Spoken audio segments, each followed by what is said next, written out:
प्यारे विद्यार्थियों सत श्री अकाल। अज की इस वीडियो में असी कंप्यूटर साइंस जमात 12वीं पाठ 6वां नैटवर्किंग संकल्प पाठ लैके हाजिर हाँ। तो इस वीडियो के असी इस पाठ जोड़े मुख्य उद्देश हैं उन्होंने बारे जानांगे। जिस भी साढ़े पहला पॉइंट नैटवर्क की हुंदा है, नैटवर्क की लोड़ की है, नैटवर्किंग शब्दावली किहड़ी हुंदी है, नैटवर्क दी किस्मां किहड़ियां हन, नैटवर्क टोपोलॉजी की हुंदी है, प्रोटोकॉल की हुंदे हन, चैनल की विचारधारा की है, संचार माध्यम की होंगे हैं, नैटवर्किंग डिवाइस किहड़े होंगे हैं आदि। तो सब तो पहला असीं जान लेने नैटवर्क की होंदा है। नैटवर्क दो या दो तो वध कंप्यूटरों का इकट्ठ होंदा है जो कि नैटवर्क विच तारां, टैलीफोन लाइनां, रेडियो तरंगा, सैटेलाइट या इंफ्रारैड दीयां तरंगां राहीं आपस में जुड़े होंदे हैं तां जो फाइलों की अदला बदली, स्रोतां की सांझ आदि की जा सके। नैटवर्क राहीं कई यूजरां विचकार सॉफ्टवेयर और हार्डवेयर स्रोतां की सांझ कर सकते हैं। कंप्यूटर विच नैटवर्क कनैक्शन केबल तारां द्वारा बने होंदे हैं, पर रेडियो सिग्नल राहीं टैलीफोन तारां या होर लंबी दूरी वाली सैटेलाइट लिंक राहीं भी नैटवर्क कनैक्शन बनाए जा सकते हैं। अगे हम असीं पढ़ांगे नैटवर्किंग के लाभ की हैं। तो पहला साडे कोल नैटवर्किंग का लाभ है नैटवर्कों नाल डाटा और सूचना की जिहड़ी सांझ है वो की जा सकती है। दूसरा पॉइंट है नैटवर्कों राहीं हार्डवेयर और सॉफ्टवेयर की सांझ हो सकती है। तीसरा पॉइंट है नैटवर्कों राहीं संचार बहुत तेज़ी नाल किया जा सकता है। चौथा पॉइंट है नैटवर्क राहीं फाइलों की वरतों और सांझ तेज़ी नाल हुंदी है। पंजवां पॉइंट है नैटवर्क राहीं असी प्रिंटर वर्गियां महंगियां इनपुट और आउटपुट यंत्रां की सांझ करके समूचे सिस्टम की जिहड़ी कीमत है उसनूं भी घटा सकते हैं। छेवां पॉइंट है नैटवर्क बहुत सारे स्रोतां नूं वरतन का भरोसा दिंदा है। सतवां पॉइंट है नैटवर्क नाल जुड़े हुंदे होए सर्वर तो बैकअप लेना सौखा हुंदा है। अठवां पॉइंट है नैटवर्क सुरक्षा भी मुहैया करवाउंदा है। नौवां पॉइंट है नैटवर्क राहीं फाइलों नूं शेयर और ट्रांसफर करना भी सौखा हुंदा है। हुण अगे असीं हुण नैटवर्क की शब्दावली वाले जान लैंदे हां। साडे कोल पहला है नैटवर्क इंटरफेस कार्ड, जिसनूं असीं शॉर्ट विच NIC कहंदे हां। नैटवर्क इंटरफेस कार्ड एक कंप्यूटर सर्किट बोर्ड या कार्ड हुंदा है जो कि कंप्यूटर नूं नैटवर्क नाल जोड़दा है। हरेक क्लाइंट और सर्वर कंप्यूटर विच ये मौजूद हुंदा है। ये कार्ड सर्वर और क्लाइंट विच संबंध नूं बनाउंदा है। अगे साडे कोल नोड या वर्क स्टेशन जिवें कि सज्जे पासे वेख पा रहे हो वख-वख कंप्यूटर नैटवर्क दे नाल जुड़े हुंदे होए सूचना का आदान प्रदान करते हैं नूं नोड्स या वर्क स्टेशन कहते हैं। ਅਤੇ ਜਦੋਂ ਅਸੀਂ ਕਿਸੇ ਇੱਕ ਕੰਪਿਊਟਰ ਨੂੰ ਨੈਟਵਰਕ ਨਾਲ ਜੋੜਦੇ ਹਾਂ ਤਾਂ ਉਹ ਨੈਟਵਰਕ ਦਾ ਵਰਕ ਸਟੇਸ਼ਨ ਬਣ ਜਾਂਦਾ ਹੈ। ਹੁਣ ਅੱਗੇ ਅਸੀਂ ਜਾਣਾਂਗੇ ਸਰਵਰ ਇੱਕ ਕੰਪਿਊਟਰ ਪ੍ਰੋਗਰਾਮ ਹੁੰਦਾ ਹੈ ਜੋ ਵੱਖ-ਵੱਖ ਕੰਪਿਊਟਰਾਂ ਨੂੰ ਡਾਟਾ ਮੁਹੱਈਆ ਕਰਵਾਉਂਦਾ ਹੈ। ਇਹ ਸਿਸਟਮ ਸੀਮਤ ਖੇਤਰ ਜਾਂ ਅਸੀਮਤ ਖੇਤਰ ਤੱਕ ਡਾਟਾ ਮੁਹੱਈਆ ਕਰਵਾਉਂਦੇ ਹਨ। ਸਰਵਰ ਵੱਖ-ਵੱਖ ਕਲਾਇੰਟ ਦੀ ਰਿਕੁਐਸਟ ਨੂੰ ਪ੍ਰਾਪਤ ਕਰਦਾ ਹੈ ਅਤੇ ਉਸ ਦਾ ਜਵਾਬ ਵਾਪਸ ਭੇਜਦਾ ਹੈ। ਹੁਣ ਅੱਗੇ ਅਸੀਂ ਨੈਟਵਰਕ ਦੀਆਂ ਕਿਸਮਾਂ ਬਾਰੇ ਜਾਣ ਲੈਂਦੇ ਹਾਂ। ਨੈਟਵਰਕ ਦੀਆਂ ਆਮ ਤੌਰ 'ਤੇ ਸਾਡੇ ਕੋਲ 3 ਕਿਸਮਾਂ ਨੇ, LAN, MAN ਅਤੇ WAN। ਸਭ ਤੋਂ ਪਹਿਲਾਂ ਅਸੀਂ LAN ਬਾਰੇ ਜਾਣ ਲੈਂਦੇ ਹਾਂ। LAN ਦਾ ਪੂਰਾ ਨਾਮ ਲੋਕਲ ਏਰੀਆ ਨੈਟਵਰਕ ਹੁੰਦਾ ਹੈ। ਇਸ ਦੀ ਵਰਤੋਂ ਕੰਪਿਊਟਰ ਯੰਤਰਾਂ ਵਿਚਕਾਰ ਸੰਚਾਰ ਕਰਨ ਲਈ ਕੀਤੀ ਜਾਂਦੀ ਹੈ। ਲੋਕਲ ਏਰੀਆ ਤੋਂ ਭਾਵ ਹੈ ਖੁਦ ਦਾ ਘਰ, ਸਕੂਲ, ਬਿਜ਼ਨਸ ਆਰਗੇਨਾਈਜੇਸ਼ਨ, ਕਾਲਜ, ਇੱਕ ਕਮਰਾ ਆਦਿ ਵਿੱਚ ਇਹ ਨੈਟਵਰਕ ਹੋ ਸਕਦਾ ਹੈ। इस नैटवर्क राहीं असी कई स्रोतां जिवें कि फाइलों या हार्डवेयर यंत्रां की सांझ कर सकते हैं ਅਤੇ ਇਹ नैटवर्क दूर तक नहीं फैलिया हुंदा, ये कुछ थावां तक ही सीमित हुंदा है। इस नैटवर्क नूं तारां दे माध्यम दे नाल जोड़िया जांदा है। जिवें कि सज्जे चित्र विच देख पा रहे हो एक साडे कोल सर्वर, बाकी आले दुआले जिन्ने भी यंत्र इस दे नाल जुड़े हुए ने और सारे सर्वर के माध्यम के नाल जिहड़ी स्रोत है उसकी सांझ कर पा रहे हैं। इस नैटवर्क का दायरा 1 मील तो घट होंदा है और डाटा की स्पीड 10 मेगाबिट पर सैकेंड तो लैके 10 गीगाबिट पर सैकेंड तक होंदी है। इस नैटवर्क की लोड़ बस टपोलॉजी, रिंग टपोलॉजी या स्टार टपोलॉजी विच पैंदी है। हुण अगे असीं पढ़ांगे मैन नैटवर्क। मैन का पूरा नाम है मैट्रोपोलीटन एरिया नैटवर्क। ये नैटवर्क ਵੱਡੇ ਵੱਡੇ ਸ਼ਹਿਰਾਂ, ਕਾਲਜ ਕੈਂਪਸ ਅਤੇ ਵੱਡੇ ਖੇਤਰ ਵਿੱਚ ਕੇਬਲ ਟੀਵੀ ਨੈਟਵਰਕ ਰਾਹੀਂ ਵੰਡਿਆ ਹੁੰਦਾ ਹੈ। ਬਹੁਤ ਸਾਰੇ ਲੈਨ ਨੈਟਵਰਕ ਨੂੰ ਮਿਲਾ ਕੇ ਮੈਨ ਨੈਟਵਰਕ ਬਣਦਾ ਹੈ ਅਤੇ ਇਹ ਵੱਡੇ ਭੂਗੋਲਿਕ ਖੇਤਰ ਵਿੱਚ ਵਰਤਿਆ ਜਾਂਦਾ ਹੈ। ਮੈਨ ਨੈਟਵਰਕ 10 ਕਿਲੋਮੀਟਰ ਤੋਂ ਲੈ ਕੇ 80 ਤੋਂ 90 ਕਿਲੋਮੀਟਰ ਤੱਕ ਦੇ ਖੇਤਰ ਨੂੰ ਕਵਰ ਕਰਦਾ ਹੈ। ਸ਼ਹਿਰਾਂ ਵਿੱਚ ਵੱਡੀਆਂ ਬਿਜ਼ਨਸ ਫਰਮਾਂ ਆਪਣੀਆਂ ਛੋਟੀਆਂ ਬ੍ਰਾਂਚਾਂ ਨਾਲ ਜੁੜੇ ਰਹਿਣ ਲਈ ਇਸ ਨੈਟਵਰਕ ਦੀ ਵਰਤੋਂ ਕਰਦੀਆਂ ਹਨ। ਇਸ ਤਰ੍ਹਾਂ ਦੇ ਨੈਟਵਰਕ ਨੂੰ ਬਣਾਉਣ ਵਿੱਚ ਬਹੁਤ ਖਰਚ ਆਉਂਦਾ ਹੈ। ਇਸ ਨੈਟਵਰਕ ਨੂੰ ਮੇਨਟੇਨ ਕਰਨਾ ਵੀ ਥੋੜ੍ਹਾ ਔਖਾ ਹੁੰਦਾ ਹੈ। ਇਸ ਨੈਟਵਰਕ ਦਾ ਦਾਇਰਾ ਇੱਕ ਸ਼ਹਿਰ ਤੱਕ ਸੀਮਿਤ ਰਹਿੰਦਾ ਹੈ। ਜਿਵੇਂ ਕਿ ਤੁਸੀਂ ਚਿੱਤਰ ਵਿੱਚ ਦੇਖ ਪਾ ਰਹੇ ਹੋ, ਮੈਨ ਜਿਹੜਾ ਨੈਟਵਰਕ ਹੈ ਉਹ ਇੱਕ ਤੋਂ ਜ਼ਿਆਦਾ ਲੈਨ ਨੈਟਵਰਕ ਨੂੰ ਜਦੋਂ ਅਸੀਂ ਆਪਸ ਵਿੱਚ ਕੰਬਾਈਨ ਕਰ ਦਿੰਦੇ ਹਾਂ ਜਾਂ ਜੋੜ ਦਿੰਦੇ ਹਾਂ ਤਾਂ ਉਹ ਸਾਡੇ ਕੋਲ ਇੱਕ ਮੈਨ ਨੈਟਵਰਕ ਬਣ ਜਾਂਦਾ ਹੈ। ਅਗਲਾ ਸਾਡੇ ਕੋਲ ਨੈਟਵਰਕ ਦੀ ਕਿਸਮ ਹੈ ਵੈਨ। ਵੈਨ ਦਾ ਪੂਰਾ ਨਾਮ ਹੈ ਵਾਈਡ ਏਰੀਆ ਨੈਟਵਰਕ। ਇਹ ਬਹੁਤ ਵੱਡਾ ਨੈਟਵਰਕ ਹੈ। ਇਹ ਨਾ ਹੀ ਕਿਸੇ ਬਿਲਡਿੰਗ ਅਤੇ ਨਾ ਹੀ ਕਿਸੇ ਸ਼ਹਿਰ ਤੱਕ ਸੀਮਿਤ ਹੁੰਦਾ ਹੈ। ਇਹ ਪੂਰੀ ਦੁਨੀਆ ਦੇ ਨੈਟਵਰਕ ਨੂੰ ਜੋੜਨ ਦਾ ਕੰਮ ਕਰਦਾ ਹੈ। ਵੈਨ ਨੈਟਵਰਕ ਵਿੱਚ ਬਹੁਤ ਸਾਰੇ ਛੋਟੇ ਨੈਟਵਰਕ ਹੁੰਦੇ ਹਨ, ਜਿਵੇਂ ਕਿ ਲੈਨ ਅਤੇ ਮੈਨ ਨੈਟਵਰਕ। ਇਸ ਨੈਟਵਰਕ ਰਾਹੀਂ ਅਸੀਂ ਡਾਟਾ ਸੁਰੱਖਿਅਤ ਭੇਜ ਅਤੇ ਪ੍ਰਾਪਤ ਕਰ ਸਕਦੇ ਹਾਂ। ਵੈਨ ਨੈਟਵਰਕ ਦੀ ਸਭ ਤੋਂ ਵਧੀਆ ਉਦਾਹਰਨ ਇੰਟਰਨੈਟ ਹੈ, ਜਿਸ ਦੇ ਰਾਹੀਂ ਅਸੀਂ ਆਪਣੇ ਕਿਸੇ ਦੂਰ ਦੇ ਰਿਸ਼ਤੇਦਾਰ ਨਾਲ ਇੰਟਰਨੈਟ ਦੇ ਮਾਧਿਅਮ ਦੇ ਨਾਲ ਵੀਡੀਓ ਕਾਲ, ਆਡੀਓ ਕਾਲ ਜਾਂ ਟੈਕਸਟ ਮੈਸੇਜ ਰਾਹੀਂ ਗੱਲਬਾਤ ਕਰ ਸਕਦੇ ਹਾਂ। ਇਸ ਦੀ ਡਾਟਾ ਟਰਾਂਸਮਿਸ਼ਨ ਸਪੀਡ ਬਹੁਤ ਘੱਟ ਹੁੰਦੀ ਹੈ ਅਤੇ ਇਸ ਦੀ ਸੰਭਾਲ ਕਰਨਾ ਅਤੇ ਇਸ ਨੂੰ ਸੈਟਅਪ ਕਰਨਾ ਵੀ ਬਹੁਤ ਜ਼ਿਆਦਾ ਔਖਾ ਹੁੰਦਾ ਹੈ। ਜਿਵੇਂ ਕਿ ਤੁਸੀਂ ਚਿੱਤਰ ਵਿੱਚ ਦੇਖ ਪਾ ਰਹੇ ਹੋ, ਇਸ ਵਿੱਚ ਲੈਨ, ਮੈਨ ਇਹ ਸਾਰੇ ਨੈਟਵਰਕ ਨੂੰ ਕੰਬਾਈਨ ਕਰਕੇ ਸਾਡੇ ਕੋਲ ਇੱਕ ਵੈਨ ਨੈਟਵਰਕ ਬਣਦਾ ਹੈ। ਹੁਣ ਅੱਗੇ ਅਸੀਂ ਪੜ੍ਹਾਂਗੇ ਨੈਟਵਰਕ ਟਪੋਲੋਜੀ। ਵੱਖ-ਵੱਖ ਨੋਡਸ ਜਾਂ ਕੰਪਿਊਟਰ ਆਪਸ ਵਿੱਚ ਜਿਸ ਕ੍ਰਮ ਵਿੱਚ ਜੁੜੇ ਹੁੰਦੇ ਹਨ ਉਹਨਾਂ ਨੂੰ ਨੈਟਵਰਕ ਟਪੋਲੋਜੀ ਕਿਹਾ ਜਾਂਦਾ ਹੈ। ਇਹ ਕੰਪਿਊਟਰ ਨੈਟਵਰਕ ਹਾਰਡਵੇਅਰ ਦੀ ਸਥਿਤੀ ਨੂੰ ਦਰਸਾਉਂਦਾ ਹੈ। ਟਪੋਲੋਜੀ ਨੈਟਵਰਕ ਯੰਤਰਾਂ ਦੇ ਵਿੱਚ ਵਰਤੇ ਜਾਂਦੇ ਡਾਟੇ ਦੇ ਰਸਤੇ ਦਾ ਪਤਾ ਲਗਾਉਂਦੀ ਹੈ। ਅੱਗੇ ਹੁਣ ਅਸੀਂ ਪੜ੍ਹਾਂਗੇ ਨੈਟਵਰਕ ਟਪੋਲੋਜੀ ਦੀਆਂ ਦੋ ਕਿਸਮਾਂ ਹੁੰਦੀਆਂ ਹਨ, ਲੌਜੀਕਲ ਟਪੋਲੋਜੀ ਅਤੇ ਭੌਤਿਕ ਟਪੋਲੋਜੀ, ਜਿਸ ਨੂੰ ਅਸੀਂ ਫਿਜ਼ੀਕਲ ਟਪੋਲੋਜੀ ਵੀ ਆਖਦੇ ਹਾਂ। ਹੁਣ ਅੱਗੇ ਅਸੀਂ ਨੈਟਵਰਕ ਟਪੋਲੋਜੀ ਦੀ ਕਿਸਮਾਂ ਬਾਰੇ ਜਾਣ ਲੈਂਦੇ ਹਾਂ। ਨੈਟਵਰਕ ਟਪੋਲੋਜੀ ਦੀਆਂ 5 ਕਿਸਮਾਂ ਨੇ: ਬਸ ਟਪੋਲੋਜੀ, ਰਿੰਗ ਟਪੋਲੋਜੀ, ਸਟਾਰ ਟਪੋਲੋਜੀ, ਮੈਸ਼ ਟਪੋਲੋਜੀ ਅਤੇ ਟਰੀ ਟਪੋਲੋਜੀ। ਸਭ ਤੋਂ ਪਹਿਲਾਂ ਅਸੀਂ ਪੜ੍ਹਾਂਗੇ ਬਸ ਟਪੋਲੋਜੀ ਬਾਰੇ। ਬਸ ਟਪੋਲੋਜੀ ਇੱਕ ਸਧਾਰਨ ਟਪੋਲੋਜੀ ਹੈ। ਇਸ ਤਰ੍ਹਾਂ ਦੀ ਟਪੋਲੋਜੀ ਵਿੱਚ ਸਾਰੇ ਕੰਪਿਊਟਰਾਂ ਨੂੰ ਇੱਕ ਹੀ ਤਾਰ ਦੇ ਨਾਲ ਜੋੜਿਆ ਜਾਂਦਾ ਹੈ। ਇਸ ਤਾਰ ਦੇ ਸ਼ੁਰੂ ਅਤੇ ਅਖੀਰ ਵਿੱਚ ਇੱਕ ਟਰਮੀਨੇਟਰ ਲੱਗਾ ਹੁੰਦਾ ਹੈ। ਮੇਨ ਤਾਰ ਨਾਲ ਸਾਰੇ ਕੰਪਿਊਟਰ ਜੁੜੇ ਹੋਣ ਕਰਕੇ ਇਸ ਨੂੰ ਬਸ ਟਪੋਲੋਜੀ ਕਿਹਾ ਜਾਂਦਾ ਹੈ। ਜਿਵੇਂ ਕਿ ਤੁਸੀਂ ਹੇਠਾਂ ਚਿੱਤਰ ਵਿੱਚ ਦੇਖ ਪਾ ਰਹੇ ਹੋ, ਇਸ ਵਿੱਚ ਇੱਕ ਮੇਨ ਤਾਰ ਹੈ। ਮੇਨ ਤਾਰ ਦੇ ਦੋਵੇਂ ਸਿਰਿਆਂ ਤੇ ਇੱਕ ਕਨੈਕਟਰ ਲੱਗਾ ਹੋਇਆ ਹੈ ਅਤੇ ਉਸ ਮੇਨ ਤਾਰ ਦੇ ਨਾਲ ਹੀ ਸਾਰੇ ਜਿਹੜੇ ਕੰਪਿਊਟਰ ਹੈ ਉਹ ਆਪਸ ਵਿੱਚ ਜੁੜੇ ਹੋਏ ਹਨ। ਇਸ ਵਿੱਚ ਟਰਮੀਨੇਟਰ ਦੀ ਵਰਤੋਂ ਸਿਗਨਲ ਨੂੰ ਕੰਟਰੋਲ ਕਰਨ ਲਈ ਕੀਤੀ ਜਾਂਦੀ ਹੈ। ਇਸ ਵਿੱਚ ਸੋਰਸ ਵੱਲੋਂ ਇੱਕ ਸਿਗਨਲ ਭੇਜਿਆ ਜਾਂਦਾ ਹੈ ਜੋ ਕਿ ਬਸ ਨੈਟਵਰਕ ਨਾਲ ਜੁੜੇ ਸਾਰੇ ਕੰਪਿਊਟਰਾਂ ਤੱਕ ਪਹੁੰਚ ਜਾਂਦਾ ਹੈ ਅਤੇ ਜਿਵੇਂ ਹੀ ਮੈਸੇਜ ਭੇਜਿਆ ਜਾਂਦਾ ਹੈ, ਇਸ ਮੈਸੇਜ ਨੂੰ ਉਹ ਪ੍ਰਾਪਤਕਰਤਾ ਹੀ ਪ੍ਰਾਪਤ ਕਰਦਾ ਹੈ ਜਿਸ ਦਾ IP ਐਡਰੈਸ ਮੇਲ ਖਾਂਦਾ ਹੈ। ਮੇਲ ਨਾ ਖਾਣ 'ਤੇ ਮਸ਼ੀਨ ਸਿਗਨਲ ਰੱਦ ਕਰ ਦਿੰਦੀ ਹੈ। ਹੁਣ ਅੱਗੇ ਅਸੀਂ ਬਸ ਟਪੋਲੋਜੀ ਦੇ ਲਾਭ ਬਾਰੇ ਜਾਣ ਲੈਂਦੇ ਹਾਂ। ਇਸ ਵਿੱਚ ਕਿਸੇ ਵੀ ਨਵੇਂ ਕੰਪਿਊਟਰ ਨੂੰ ਆਸਾਨੀ ਨਾਲ ਜੋੜਿਆ ਜਾ ਸਕਦਾ ਹੈ। ਇਹ ਇੱਕ ਸਸਤੀ ਤਕਨੀਕ ਹੈ। ਇਸ ਨੂੰ ਸਮੇਂ ਨਾਲ ਜੋੜਨਾ ਵੀ ਆਸਾਨ ਹੈ। ਦੂਜੇ ਨੈਟਵਰਕ ਟਪੋਲੋਜੀ ਦੇ ਮੁਕਾਬਲੇ ਇਸ ਵਿੱਚ ਘੱਟ ਤਾਰ ਦੀ ਜ਼ਰੂਰਤ ਪੈਂਦੀ ਹੈ। ਇਹ ਛੋਟੇ ਨੈਟਵਰਕ ਵਿੱਚ ਵਰਤੀ ਜਾਂਦੀ ਹੈ।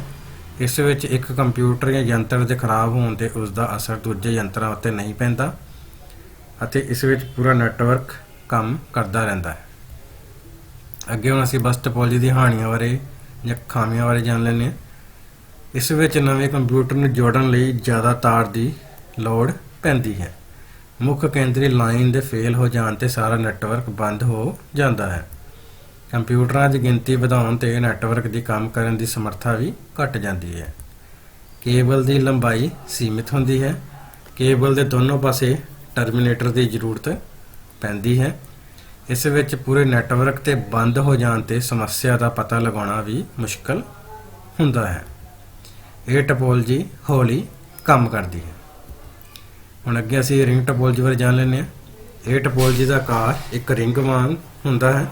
ਜਦੋਂ ਅਸੀਂ ਬਹੁਤ ਸਾਰੇ ਕੰਪਿਊਟਰਾਂ ਨੂੰ ਇੱਕ ਦੂਜੇ ਨਾਲ ਜੋੜਦੇ ਹਾਂ ਤਾਂ ਇਸ ਦਾ ਆਕਾਰ ਰਿੰਗ ਦੀ ਤਰ੍ਹਾਂ ਹੋ ਜਾਂਦਾ ਹੈ, ਜਿਵੇਂ ਕਿ ਤੁਸੀਂ ਚਿੱਤਰ ਵਿੱਚ ਦੇਖ ਪਾ ਰਹੇ ਹੋ। ਇਸ ਟਪੋਲਜੀ ਵਿੱਚ ਆਖਰੀ ਕੰਪਿਊਟਰ ਪਹਿਲੇ ਕੰਪਿਊਟਰ ਨਾਲ ਜੁੜਿਆ ਹੁੰਦਾ ਹੈ ਅਤੇ ਹਰ ਇੱਕ ਕੰਪਿਊਟਰ ਆਪਣੇ ਆਲੇ ਦੁਆਲੇ ਦੋ ਕੰਪਿਊਟਰਾਂ ਨਾਲ ਜੁੜਿਆ ਹੁੰਦਾ ਹੈ।